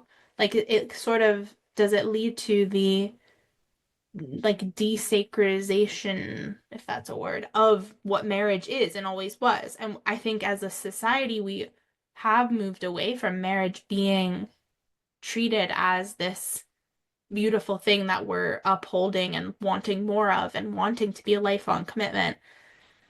And so yeah, I think it is just an interesting, I don't know, one way or another, but I think it's an interesting thing to discuss. I think we should be able to discuss it without people getting too riled up and being like, "Ah, you're being homophobic." It's just like, can we just all talk about it though? People should be yeah. allowed to be gay. It's just, but what does this mean for society as a whole? I think it's good to talk about. There's such interesting interpretations of also early biblical texts and homosexuality that like would make that conversation really interesting. Like it is inclusive of it to some degree. Yeah. There's religion is its own. I'm like down this Mary Magdalene like a bucket hole because that she was just like removed from Christianity. And I'm in Texas right now, so I'm like really exposed to the Christianity that focuses so much on the resurrection as the point. I've actually never even realized that that was like so many of the sects are that like the resurrection and the crucifixion are the whole point of the religion Yeah. versus like what Mary Magdalene's gospels would say, which is it's like your internal access to the divine and divine union being this like really important aspect of accessing God and all these incredible things that were destroyed by politics. Mm. All these things are things we should be able to talk about because they're so infinite and they're interpretations of human text, you know? So like it that question should be brought forward. Like, are we honoring the literal translation? Is there other translation that supports gay marriage? Like that should be, if we're gonna talk about it like that, that would be fascinating to like, It's an yeah, and I think it's interesting. That makes me think I don't know anything really about the Mary Magdalene gospel. All I've heard is people's like channeling of Mary Magdalene, which I'm like, I don't believe you. But uh but I think I was listening to a Christian historian recently and hearing the lengths they go as like a Christian historian to determine what's true and not true and what should be included and not included, that's all very fascinating to me. And I really loved listening to him like back up certain points and be like, well, because of this or this. Like, I think all of it should be being talked about. I think a big thing is also, I think religion shapes our morals as a society. And so that I didn't know. I didn't consider that really before. I thought that humans had an innate sense of right and wrong and like good and bad. And now I'm not so sure that that's the case. I think it's largely shaped by religion or by some sort of belief system that we're taught as a societal structure. And that's kind of alarming because Wow. I think like because I think that's why you get like you see people from different countries with very different values and very different senses of right and wrong. Yeah. And yeah. This one is a really fascinating one because as I go down deeper into like why things were destroyed, it's like um, it shapes our society, but we've tried to control it so much. Like when I go to church here, I Mhm. love it. I wouldn't say I'm one religion because I mean, I used to be like, I'm only Taoist, but religion is a story around the truth and they're all the same attempt to get to this thing.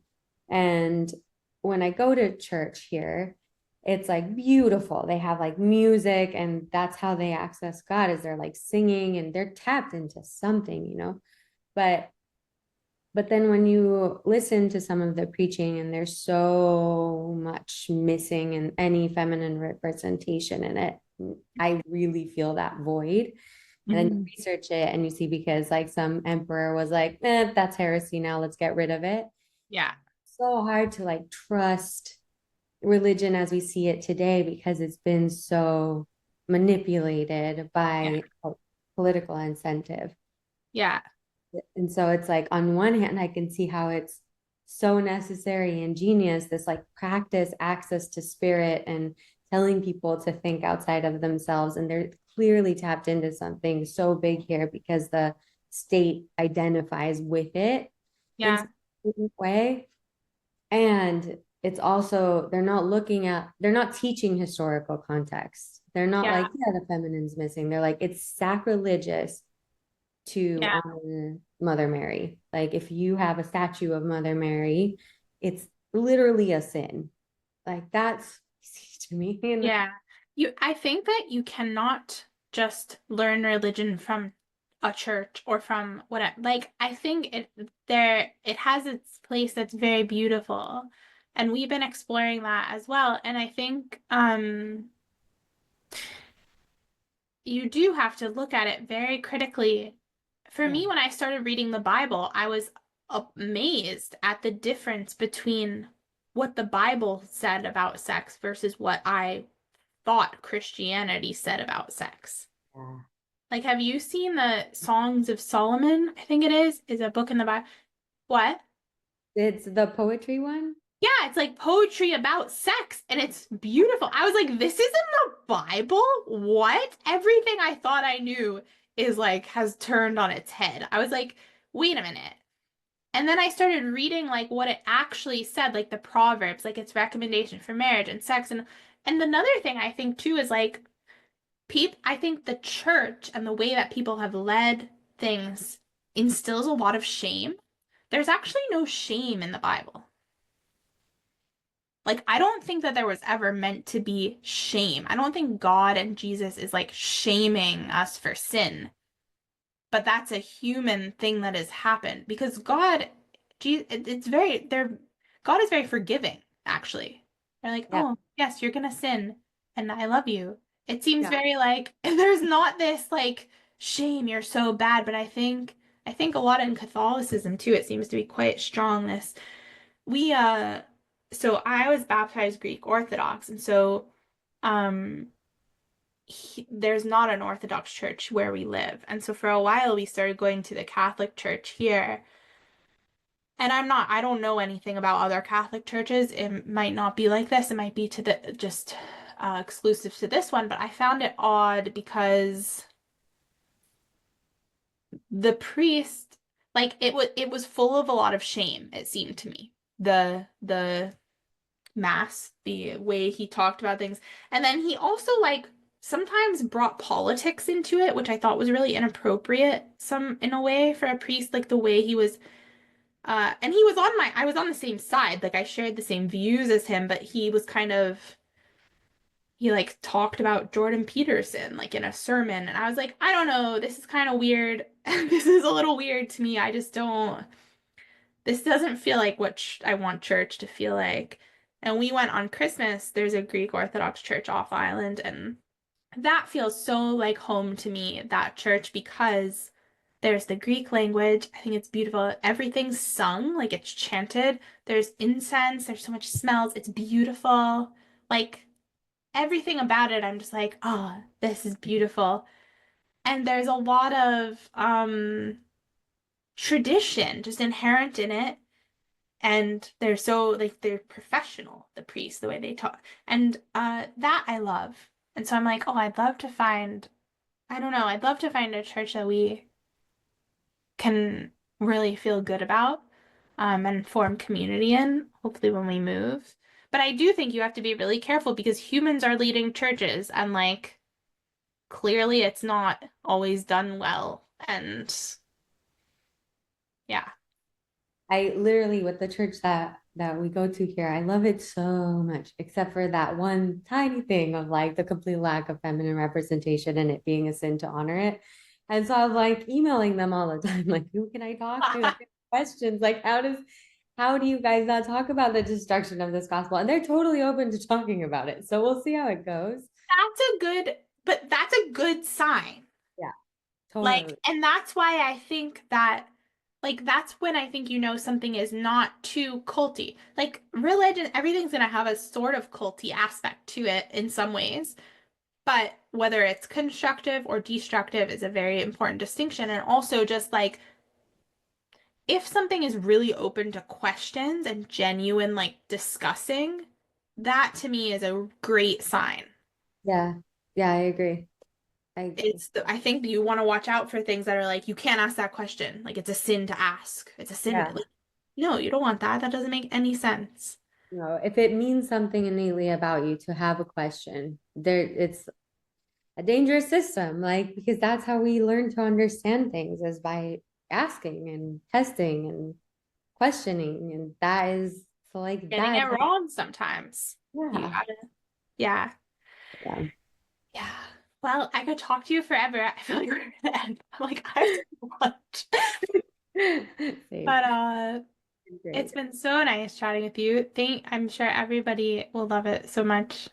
So thank you for being here with us all, and thanks everyone for listening. Yeah, it's been great to see you again as well. Just I love when you go out and you're like, I'm going to talk about the thing no one wants to talk about. It's the best, seriously. And I feel like it's nice to have you back in the sphere. Oh, thank you.